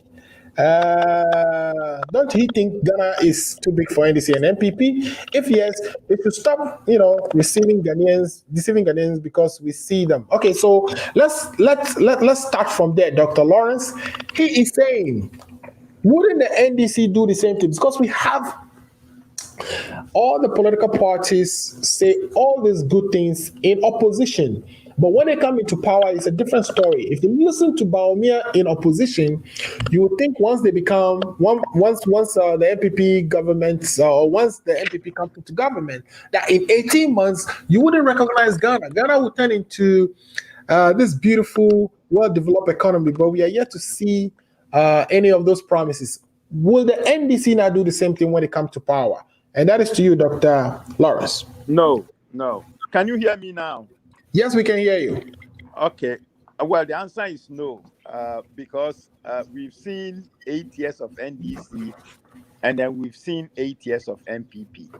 Right. Now, when NDC was in power, we decided to fix the infrastructure problem, and then the Dumso problem, we decided to fix them Right. by building all this infrastructure in schools, and we fixed Dumso before Mahama was booted out of office. Now, you tell me what this MPP, what is their focus? Tell me, what is their focus? It's all over the place. Master of all things, but they have nothing to show for. Now, before I even come to the question and the answering to it, Right. My good friend was saying those who were in charge of the collapsed banks have not been arrested, and that is his problem. You see his admission that his government has failed. I mean, you see, some of these MPP people, they still talk like they are in opposition. You've been in government for 4 years, and now you have a second term of 6 months. You haven't arrested anybody, and you don't know what to talk about. You don't know what to say about that. My friend, your government has failed, and they continue to fail. And he also said that if the government should see through why this bank, development bank, is going to do in the country in 10 to 15 years time, we will see the benefit. Right. Now, 4.5 years of Nana Akufo-Addo's government, what have they started and they saw it through to the end of it? What have they started that they saw it through? When I don't know why whenever I'm talking, you bring in these pictures to divert my attention. I don't want to see Nana Akufo-Addo. When the MPP guy was talking, I mean, you show his full face. And then when I'm talking, you are showing Nana Akufo-Addo to me. Let's go, Doc. Don't worry. Okay, Your full face is up now. Now, you don't want to see yeah, go ahead. Now, you see, he says if the government will see through to the building of this bank and all the good things that they've said about this bank, if this government will see through it, by 10 to 15 years time, you will see the benefit of the bank. Then you ask yourself, for 4.5 years that Nana Akufo-Addo has been in power, what have they started and what have they ended well? Right. Look at one district, one factory. It is only when Bawumia went and commissioned one I don't know what factory it was in Sanwam or somewhere, and then they said it's the 77th one. But nobody knows where the 76 are. Nobody knows where the 76 are. We only saw 77. Right. Look at one dam, one village, one dam. The minister in charge of that dam, or the minister in charge of that ministry, came to tell us that before they can get a befitting dam, it will cost Ghana 3 million cedis. But they have only, she has only been given 250,000 to build these dams. Right. How would they expect to get a meaningful Is dam? that what kind of dam do you expect to get for $250,000? Correct. Look at free senior higher education. Right. Children go to school 1 month and then they come and stay home for 3 months. Right. And when they come to stay home for 3 months, nobody knows when they are going back. Right. Look at the fight against Galamsey. Were we not fighting this Galamsey thing 4 years ago? Yeah. And haven't we started it again? And when they had a conference and they invited Otunfo Osei Tutu II to come and speak, they went there to gag him. They went and told him not to speak his mind, and that he should speak from this. I mean, he should read the script that they have presented to him. And then you turn around and tell me that you are fighting Galamsey. You turn around to tell me that you are doing something that I should clap for you. You see this government? Right. It does. Master, this government is the most useless government in this Fourth Republic. And Nana Akufo-Addo has disappointed a lot of people. Did you see he being on BBC telling the BBC and the whole world that what do you call it? He said when it comes to the fight against corruption, he has distinguished himself to the widest imagination of Ghanaians. Right.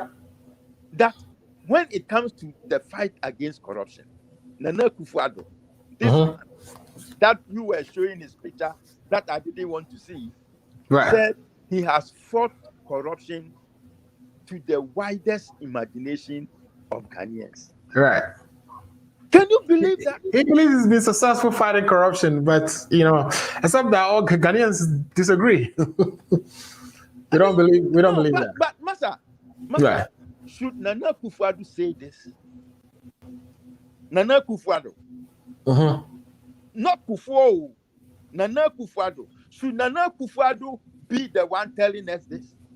Nah. That he has distinguished himself in fighting corruption to the widest imagination. I think it was the question that was presented to him, right? Because he was asked to assess his performance on corruption. So he has to give some answer in one way or the other. Master, and if you were the president, what would you have done? So you see what I am talking about this government. Right. That it is a talking government. They have not started anything 4.5 years.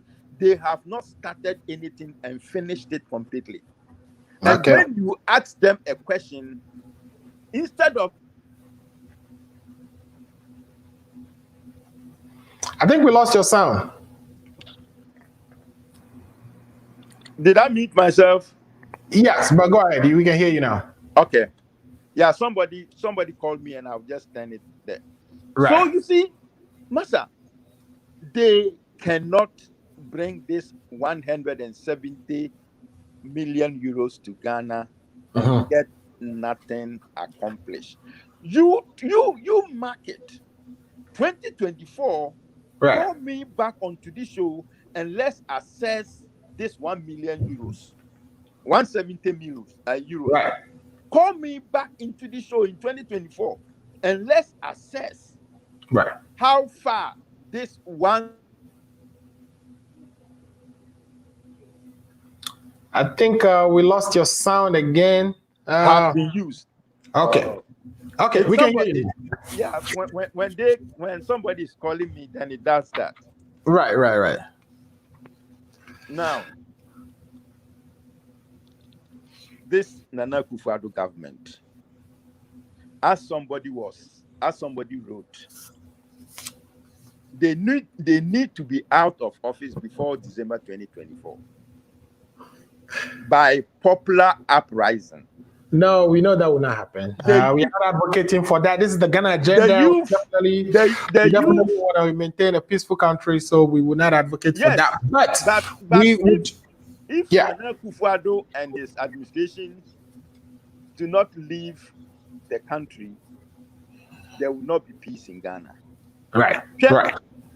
Master, people are suffering now. Right. Okay. People are really suffering. Right. And it is, we have to let the facts be there. They have to, like Otunfo told them, they have to start speaking truth to the people. Right. Before things go out of order. Great. So this is a great segment for us to take a quick break. Speak the truth to the people. Right. Thank you very much.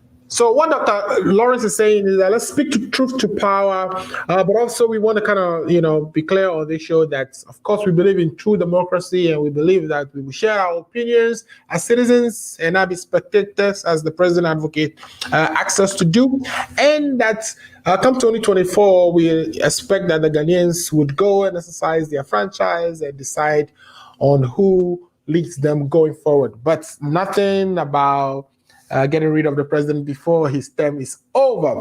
Let's take a quick break. When we come back, we are going to go into the insecurity or the state of insecurity in Ghana. Journalists has been, attacked, several of them. Some have been killed over the years, and it seems nothing has been going on as far as that is concerned.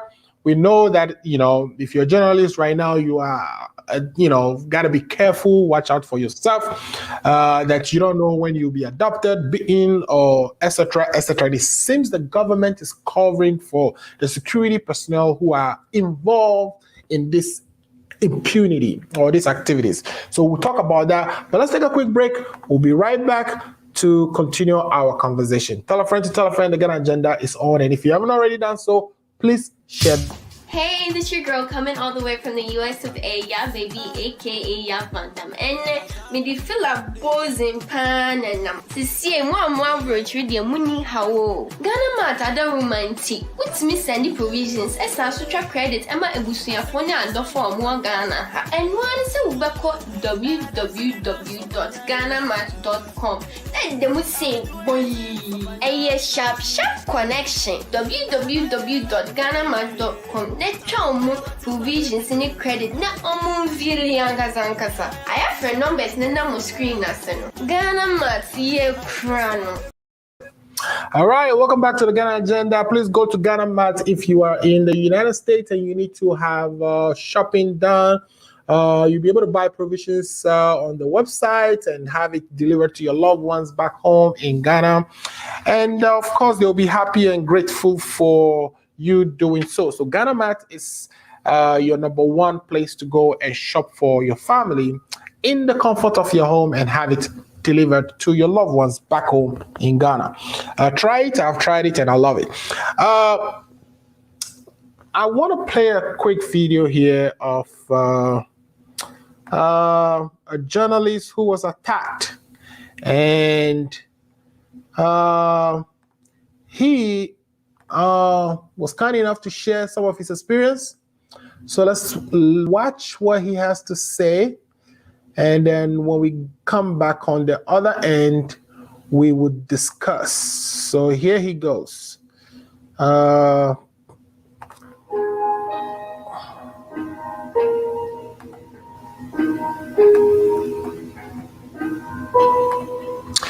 of fact, I think I need to pull it in. So let me start over. Okay, here we go. So this is one of the journalists in Ghana who was attacked, and then he made a video to explain what happened. We know that recently happened to another one, Caleb. And so let's play this video and then we'll talk about it.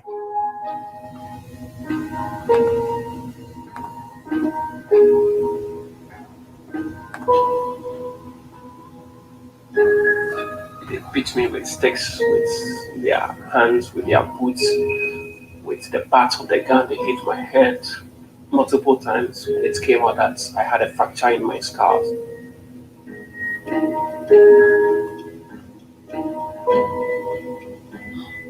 I'm only hoping that the perpetrators of this crime are brought to book, they face the law, and then the court decides what kind of punitive action should be meted out to them.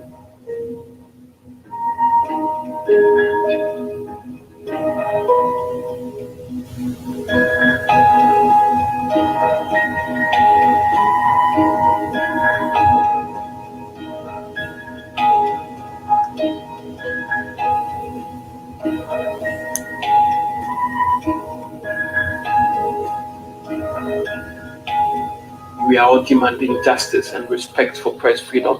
Attack on the journalists is attack on the civilian population of the country.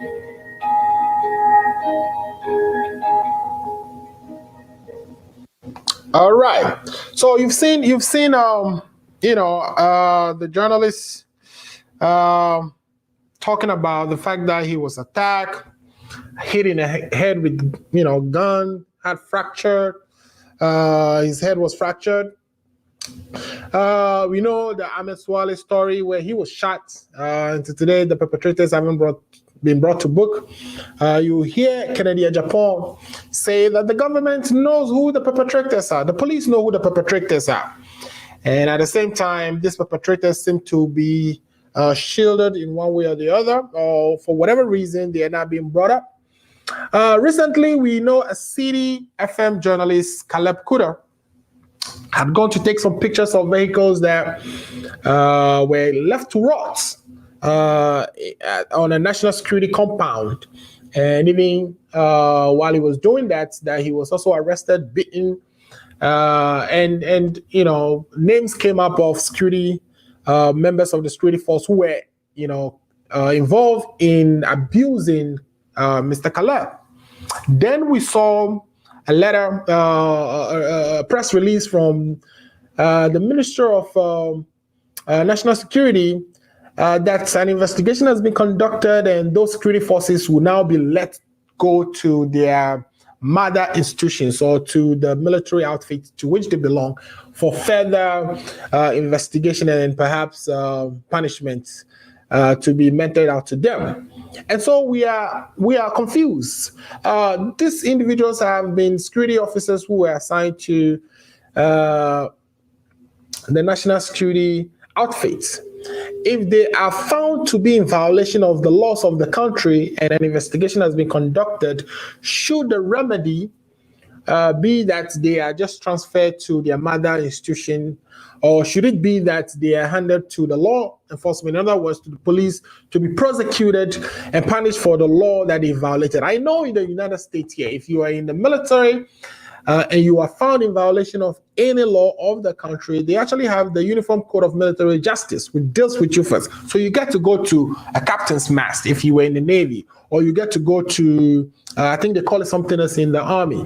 But you go through the internal processes of the military, which sees to you that you are properly held accountable for your conduct before you are given to the civilian law to also deal with you. So you can actually suffer what we call double jeopardy if you were a military person or security person in the United States who was found to be in violation of the laws. If you look at the cases that we've seen in the United States where a policeman would have shot somebody, you see that they are fired immediately or put on a retirement or put on some kind of administrative leave and investigated and then handed over to the law, to the court system to deal with. So what are we seeing in Ghana? Is it a case where each time these things happen, we've seen reports after commissions making recommendations for specific individuals to be punished, just for those individuals to continue to operate within our security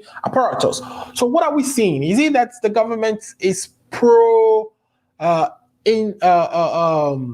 or is the government in support of this type of activities, this type of insecurity and violence being mentored to citizens and journalists in the country? And I'm going to start with you, Joe. What's your assessment of what we are seeing currently? Is this what you expect of your government?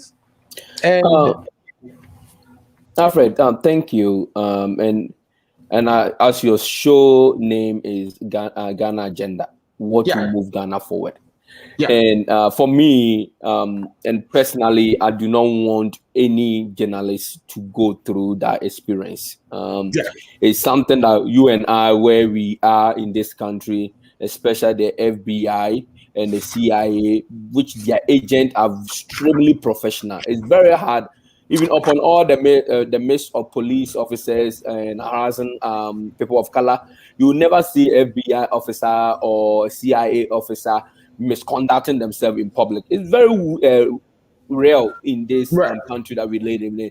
But the sad part of it is our security agency being conducted in this way is very, very saddening. I mean, I'll be honest, very saddening to see that. And I'm very glad that there is an ownership of the incident and there is a response to it.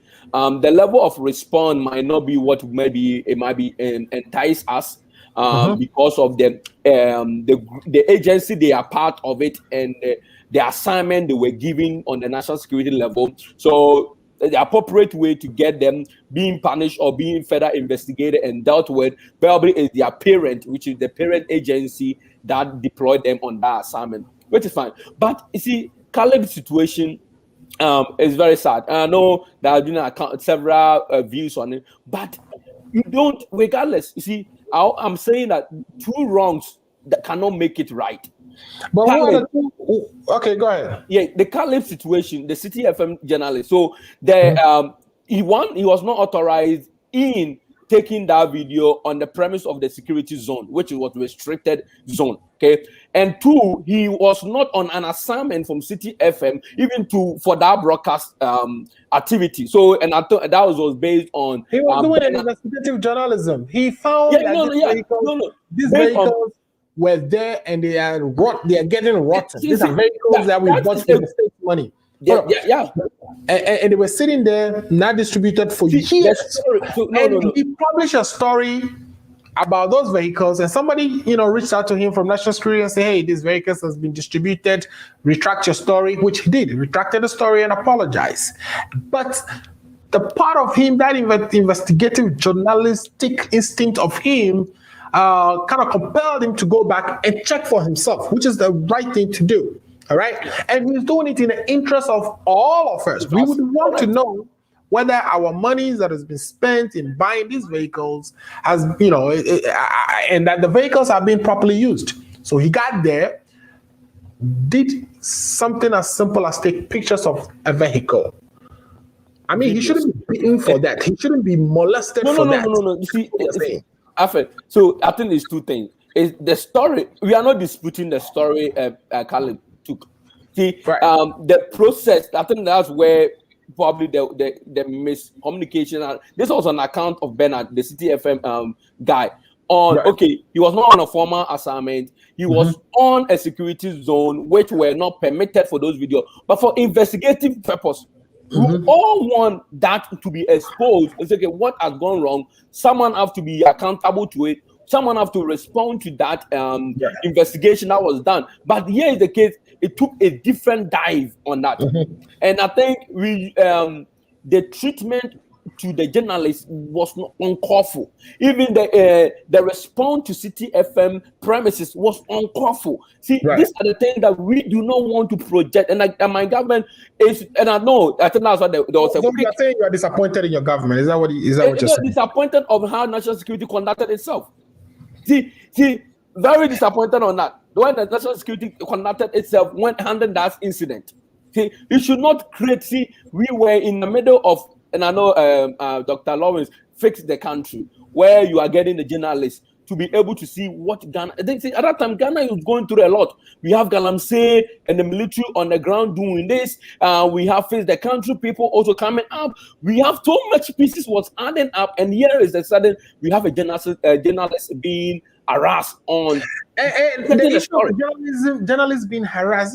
This is like an ongoing issue from day one since this government came into power. Journalists after journalists, you saw the video I've played. We showed about 3 or 4 journalists who have been brutalized, beaten, some even killed.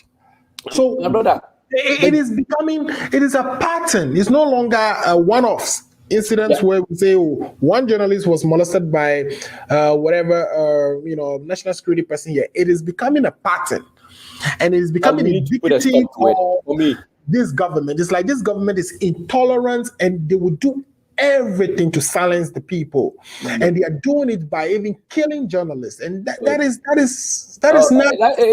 That's a strong accusation. To say the government is killing people. That's very, very strong.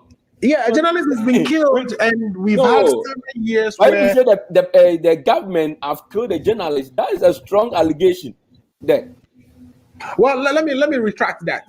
I'm not aware that the government is of killer journalists, but we have a government in charge, and that government is supposed to have supervisory authority over national security. And the members of national security who were caught on tape slapping members of parliament. There were national security people who have been fingered, abusing journalists. There has been a journalist killed under their watch. And until today, not a single person has been identified as the perpetrators of those. So what is this government doing? It has become a pattern. I mean, if this happened under Rawlings, we'd all be crying and saying he's a dictator. This is under we don't want to compare the human rights lawyers presidency. What has happened in PNDC era, we don't want to compare in these days, which is we don't want to do that comparison. But right. I'm telling you, the government have no intention to harass any journalist or silence anyone in the country. Okay, there are other incidents that have occurred where, for us as a government, there are security agency, which somehow they can be a failure in one way or the other, and the response of our intelligence community is not helping. See, these are cases that have to be dealt with so that we don't repeat those patterns. If Ahmed Swali was killed, and up to today, it's very hard to close the case and say these are the perpetrators, these are the people we are standing on trial. And we cannot get it. Then it seems like someone can say, okay, this can repeat itself, and we don't want that. That's why we trust in our security agencies, including the government is involved. The security agencies have to speed up on things. Yeah, I think with all this in the government, we don't think the MVP government is a government that is likely to. National security, and I know Ghana agenda with our political views and all that is very concerning. And for me, as an advocate for this government, it's very concerning where you have political perpetrators in our national security. And I know regardless, NDC camp, they do the same thing. They use the national security for their own political gain. I'm not saying that that's what is happening, but that is what reality. It's okay. There's been so many vigilantes brought into the national security outfit, and this is also causing a lot of problems. But I'm sure it's illegal. We have a law. We have a law that vigilante is illegal. Disband vigilante. So if any vigilante group exists, I'm telling them our laws are not working for us. And which is one of the challenges that we have as a nation, that we make laws, and how do we enforce the law? And the people who are enforcing the law, it's also making it very hard to enforce. I mean, it's not that the national security is abusing people, and they are known for that. That is not the real root cause that we are actually concerned about. Is that there is a government in place, and the government seems to want to either cover up the things that are happening or seem to shield the people who are involved in this thing. And that just sends all the wrong signals. You cannot be saying you are fighting this menace. At the same time, you are shielding the people who are actually involved in these activities. Let me bring Doctor on. I know we are running out of time. Let me land on this. Land quickly, and then I'll bring Doctor.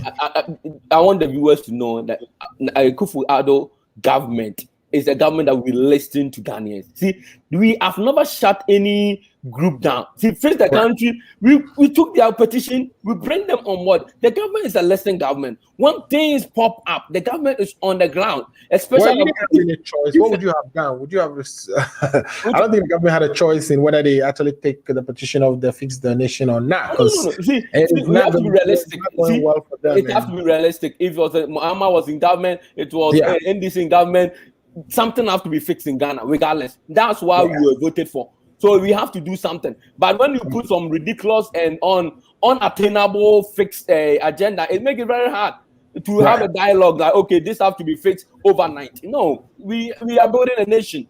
And every day, with the Ghana in this country, we still build every day, regardless of the infrastructure, we still building infrastructure. So we cannot go to sleep. Let me bring Doc in quickly, and then I have one more issue that we can spend some 10 minutes on, but let me bring Doc in and hear what he has to say. Doc, are you still with us? I think, Doc, you're on mute and your audio is off. If you're still with us, I would like to take your views on this, but in the meantime, let me get a few messages out.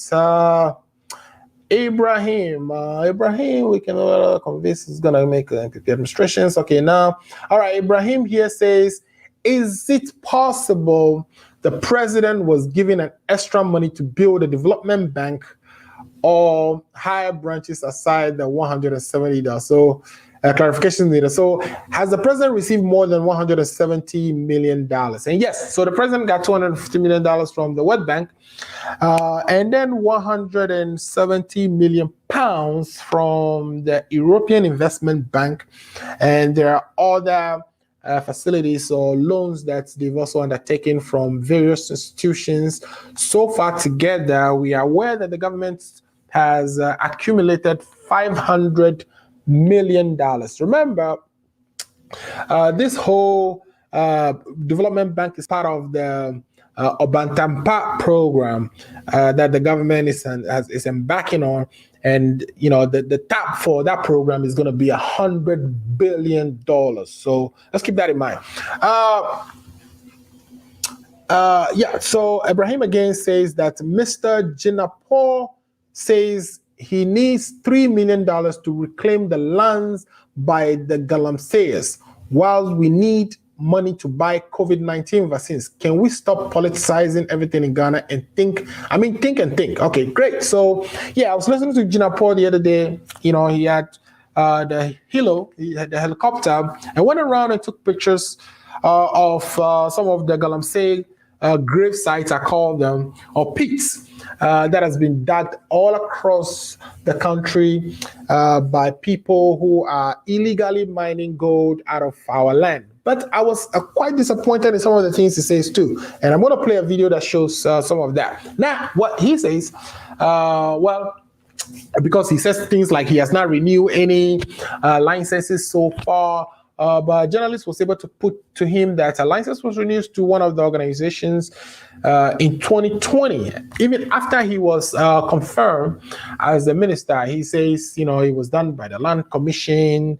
Even though the licenses expired, they were given a license to operate, which is different from a license itself, etc., etc. But there are things in that interview or that press statement or press release that I think we should all listen to, and there are still some holes in there that I think, or questions still left unanswered. Livestone GA says, I wish I can join this discussion. Yes, so we are trying to integrate a format going forward where we would bring people on a call to contribute. So stand by, sir, and join us next week or so. We are bringing Steve Atuguba to talk to us about his exit from the NDC. Maybe you can join us then. We'll try to see if we can get a phone line for that conversation. Doctor, are you with us? Dr. Lawrence, if you are, we want to take your opinion on the insecurity issues. Doc? Can you hear me, Doc? All right. If Doc can hear me, let me play a quick video here from the Galamsey conversation or the Galamsey press statement. Here, we are going to focus on the Minister of Defense, Dominic. What is the name? Do you know the minister's name? Dominic Interior. Tinau. Okay, Tinau, right? Yeah, this is a fascinating minister. So let's listen to him, and then we'll talk about what he has to say. Doc, okay, Doc is back. Doc, so I want to take your quick view on the insecurity issues. I've played a video showing several journalists being abused by the national security, and it seems that there's always a cover-up of this type of stories, and the perpetrators have been shielded. What is your view on this? Do you trust this government to actually do anything about these abusers and these clear thugs in our national security outfits? Yeah, can you hear me now? We can hear you perfect. Good. I don't know where Emmanuel was in 2017 when the MPP took over. Right. Because in 2017, that 1 year, their first year in office, that was when we saw this Delta forces beating COP Nanka Bruce in front of the Flaster House. Right. And nothing happened. These same Delta Force people went to a court, manhandled the judge, and released those people that were standing trial. Right. Nothing happened until they were asked to pay 1,800 cedis for them to be freed. Right. And then that same year, we saw these people going to the National Security Office and removing the regional coordinator that was appointed by Nana Akufo-Addo. Right. And in that year, when we talked about the insecurity in the country, the MPP were defending this government. Right.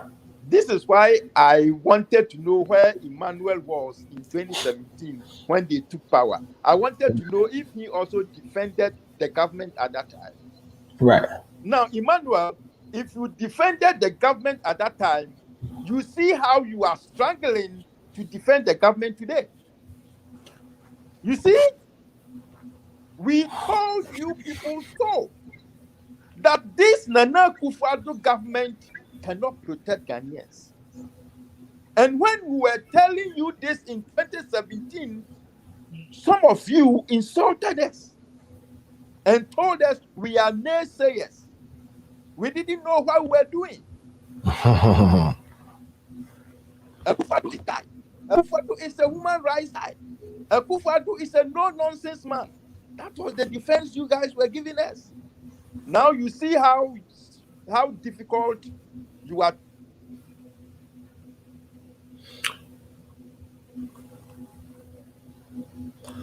When the Ayawaso incident went on, and these professionals came up with their report, and the government put the report under the carpet, as if nothing has happened. You defended it. Right. When we were having elections and 8 people died, you were calling criminals. In fact, I heard I heard an MP, an MPP MP, calling the 8 people who were killed as criminals. Right. Recently, the regional coordinator for Ashanti has again been attacked because they are saying his term of office has ended. You see, we said it all, and then you come back to the question again that what has this government done right? Whatever. What in the 4.5 years of this administration, what have they done right? You tell me. You see, sometimes when we are talking about this Nana Akufo-Addo's government, and we are talking about how incompetent and how insensitive they are to the plight of the Ghanaian people, people don't understand. Right. Emmanuel, you see how you are struggling to defend your government? Do you see that when it came to talking about the defense of the people of Ghana, you see, you are almost detaching yourself from the government. Right. Do you see? I'm very sure that if you are asked to vote today on security between MPP and NDC, you will vote for NDC. At least, if you will not vote for NDC, you will not vote for MPP. You will abstain. Right. You would abstain. And every government, every president swore an oath to protect the integrity of the citizens and the what do you call it? I've forgotten this word. Okay, let's use that. The sovereignty of the country. Right. And when Emmanuel, if I ask you to create Nana Akufo-Addo in protecting Ghana and the sovereignty in protecting Ghanaians and the sovereignty of Ghana, I know you give him 1/10. Right. And if you ask me to grade Nana Akufo-Addo in defense of the Ghanaian people and the sovereignty of Ghana, I don't even know what grade I'm going to give him, because Right. he has failed. All right. All right. and they started this in 2017, and we kept telling you, and you see, Alfred, like you said, it looks as if there is no government in the country when it comes to protection. right. It looks as if I know we are running out of time. Nana Akufo-Addo doesn't have any minister of defense. It Right. looks as if Nana Akufo-Addo is not the commander-in-chief of the of the Ghana Armed Forces. Right. It looks Right. as if Nana Akufo-Addo needs to be reminded that he's the president of the Republic of Ghana. Right, right. So on that note, we know Nana Akufo-Addo need to be reminded as president of Ghana. I know we're running out of time. So what I would do now is take your last words, and I know Emmanuel has to go. Let's take your last words. Let's start from Emmanuel, so you can leave us, and then also I will do that with Dr. Lawrence, and then we'll bring today's program to an end. I know we were going to talk about Galamsey as well, but due to time, we would take that to next week. I'm sure Emmanuel would have loved to respond to Dr. Lawrence, but we will, come back next week and discuss the rest of what we have here. But before you give us the last word, Thomas Asana says, Mr. Daku, I don't agree with you. The MPP government is I don't agree with you that the MPP government is a listening government. If they are listening, why are they still borrowing the brutality of journalists, the Galamsey activity still going on? Why are they not fixing the country, etc.? So that is from Thomas Asana, and that is a really great comment. Thomas, thanks for contributing to the show. Thomas also says, Dr. Atto, I salute. So that is greetings from Thomas to Dr. Atto, and our one and only Johnny Wood, who's also been supporting the show. We are grateful for him. He says, great discussion, and we appreciate you for joining us, Johnny Woods, and thanks for participating again. Share the links, let friends watch. Nanaya Asari and Posan say borrowing with intelligence. So he means that the current government has been borrowing with intelligence. So Emmanuel, give us your last words, and let's bring today's program to an end. Oh, okay. Thank you, Alfred. I know there was one comment probably on Galamsey. And I thought when we have time to talk about Galamsey, I'm born and raised in Obuasi in the mining cities. I'm a mining guy that I'm very dear to my heart. And I know one of our viewers called Bayo also kind of asked my opinion on excavators. It's a frustration in the government. We seize them, they fly away or they vanish, and we didn't hold anybody accountable to it. So this time we will ban it. For me, I neither support or deny it. There's no law.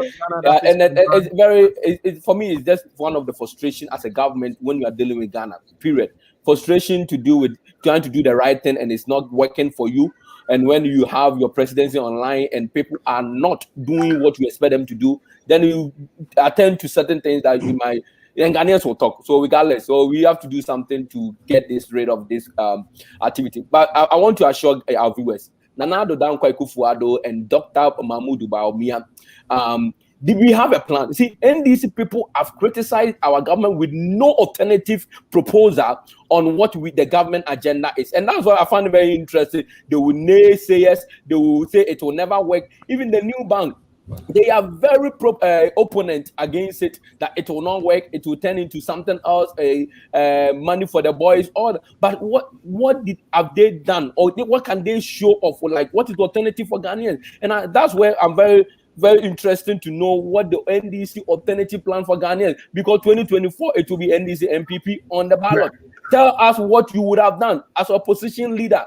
Tell the government these are the things, these are the alternatives. But they say anytime they talk, the government copies it and goes with it. When you Alfred, I believe in talking. I believe. You don't have to agree with me. I know some of our comments. You don't have to agree with me. Dr. Lawrence don't have to agree with me, but we still have to talk. We still have to dialogue so that we can come onto the common ground. What is best for Ghana? At the end of the day, what is best for Ghana. I can defend or not defend, but the bottom line is what is best for Ghana, because Ghana have to go forward. We have to do something. We have to invest in our resources. We have to put money in the economy. We have to ensure that people have a job. We have to ensure that the banks are in giving money for a long-term facility, and that's the government. We are working. The government is working for the people. It might not be the best, and let us not deny ourselves. As a government, we are not the best. We don't have all the resources. We don't have all the intelligence to do the right thing. One way or the other, we will fall short. That's why we have to criticize.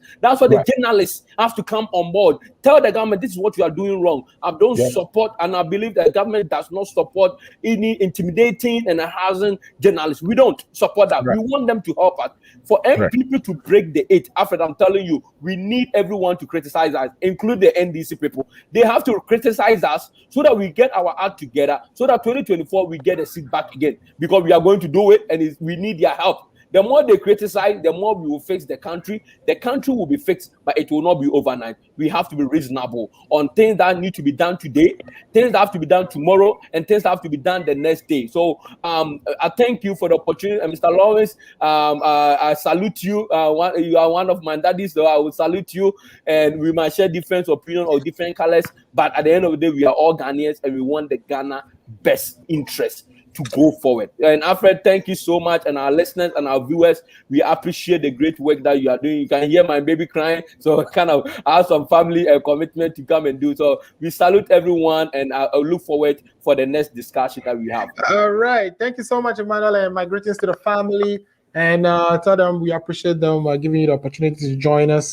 So you can now go back and take care of our little baby for us. Thanks again for all you do for this show and for Mother Ghana. We really appreciate that. So you've heard a lot from Emmanuel.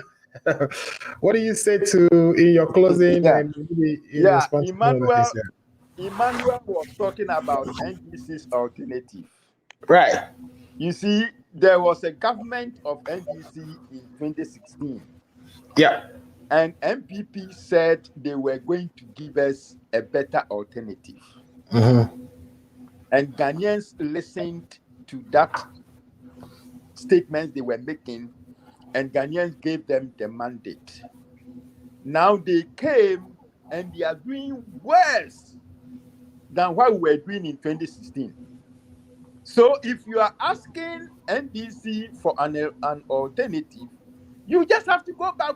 You just have to go back to what we were doing in 2016. You don't need any alternatives from us. It is when you are doing something good and the person is criticizing, that is when you ask for alternative. What we are doing, we know is good, but you are criticizing. So what would you have done differently? But the thing you are doing in Crown is not good. Right. So why are you even asking for the alternative? Ask for the alternative, and the alternative is that Ghanaians should go back to the era of 2016 when NDC was in power. Right. But to sum up with what I've said so far, December 2024, Ghanaians are going to go back to the polls. Right. And I don't know whether I will be back on this show again or not. That's why I'm voting today. No, why wouldn't you come back on the show? You are always invited. Yeah, but I have to be officially invited. Say it again. This one, it was Paul Disoso who called me at 2:00 and told me he will be there at 2 and leave at 2:30. So I should come and continue from there. That is not an official invitation from them. But you won't. I'll give you the official invitation next time. No problem. Thank you. Then we can talk. For sure. Because even this topic that we are discussing, because I've been writing on them and because I've been demonstrating about them, that's why I have the ideas on my mind. and that's why Yes, I'm speaking to them. of course. When Paul called me, I had not prepared any notes. I had not prepared anything. Yeah, but I know anytime I call on you, Doc, that you are definitely ready to go. Yeah, Yeah. definitely. So you see, when to sum up, when the MPP, I heard Emmanuel talking about breaking the 8. Right. What I would say is that if you like what this MPP government is doing, you vote for them and let them continue stealing the resources of the country. Right. But if you don't like it, like Emmanuel was struggling to defend his own government, when you don't like it, and they came to you, and they come to you in December 2024 and talk to you about something they would call breaking the 8, you look straight into their faces and insult them. Thank you very much for your time, and I hope Thank to be you. back again. My name Thank is you Dr. so Lawrence. much, Doc. Thank you so much, Dr. Lawrence. We really appreciate you joining us today and all your contributions to this show. You've made the show richer. And I also wanted to take the opportunity to thank Emmanuel. Emmanuel, it's not easy defending government in power. So we understand your struggles. And it's just, a lot of things happening currently are not helpful to any of our MPP communicators who usually come on the show to defend the government. So we understand that. Also, it's just so much going on as a Ghanaian now that it's so much going on in Ghana now that we Ghanaians have to pay attention, especially with the issue of the development bank, where we already have tried this before. We've seen where we failed. Should we go back to the institutions that we've established and had learned all their lessons, failed, went into commercial? Should we go and unwind their commercial activities and bring them back into development bank? Is it possible for us to actually just capitalize them and have them keep both their commercial activities and also their development bank activities at the same time? It is something we've toyed with in the United States. Here before, there was a rule called Glass-Steagall, which actually separated investment bank from commercial banking. But we don't have Glass-Steagall in Ghana. Is it possible for us to have banks actually perform both functions, where they provide long-term lending to our small and medium-term enterprises, and at the same time take deposit from depositors and also extend all engage in the treasury bills that they currently buy for to gain all the interest rate differentials and be profitable. Is it possible for us to do that? If it is possible for us to do that, is that something we need to think through and not necessarily form a new bank, which perhaps 10 years from now may succeed, or would just go back to same thing, where they would also have to survive, perhaps because there's no profitable or sustainable business lending to small businesses, and instead would rather take deposits. So it's a big dilemma that we find ourselves in, and we have to dig ourselves out of. The current government is proceeding on the tangent that we definitely need a new bank, and therefore they are going to go with the greenfield approach, start from scratch. And accusation is that this could be just money for the boys, money for the party. Election is coming in 2024. We need to kind of find ways to support our candidates and break the 8, as they are saying. So that is a valid acquisition that we also need to look into as citizens, pay attention, and make sure that, just like they said, we're gonna build 88 hospitals. We haven't seen any hospital yet. This is gonna be one of those things where they say we're gonna build a bank and start lending in 2000 and in July. Are we gonna really see that? They've already gone for the loans. They promise that they will use it for the purpose for which they've gotten it, as if, are there times that we went for loan that we did not use them for those purposes. So there is so many questions to ask, and we want to continue to ask those questions on this show. We also want to appeal to the government and to the national security people listening to us, or people who know people in the national security listening to us. Please, we just work hard to bring stories of happenings in our country to our people. Don't brutalize us. We are your brothers. We are your sisters. Governments change. You don't know where you will find yourself tomorrow. So please, let's create an environment in which to mature the little democracy we have, so that we continue to enjoy the peace that's we embarked on, or the peace trajectory that we embark on in this Fourth Republic dispensation. I'm going to end here and say thanks for watching. Tell a friend to tell a friend. We are on next Saturday at 2 p.m. In the meantime, tomorrow I'm going to be on Maka with Royal Black Jesus and Cutie Queen, and we'll be talking about whether Christians should be paying tithes. I know it's out of my lane, but I also bring the political perspective. And some of the things we discuss here today, we'll be talking about those again tomorrow on that show. On Monday, me and Steve would have the Steve and Alfred show. And on that show, we'll be giving updates on COVID. We are bringing Dr. Ofori, who's the director of ACO Radio and a pharmacist by practice, very intelligent guy who will be helping us understand what are some of the guidance that the CDC released and the implications for those of us in the United States. Should we keep our masks on? Should we take them off? The CDC says take them off when you are outside. But what are the implications? What if somebody's not vaccinated and the person is around you? What do you do? We'll bring Dr. Ofori to give us some education and some insight as far as COVID is concerned and practices that we should adopt going forward. I would say thanks for watching. This has been the Ghana Agenda for May 22nd, 2021. Again, my name is Alfred. See you later, and be safe. See you again next week. Thank you. Bye.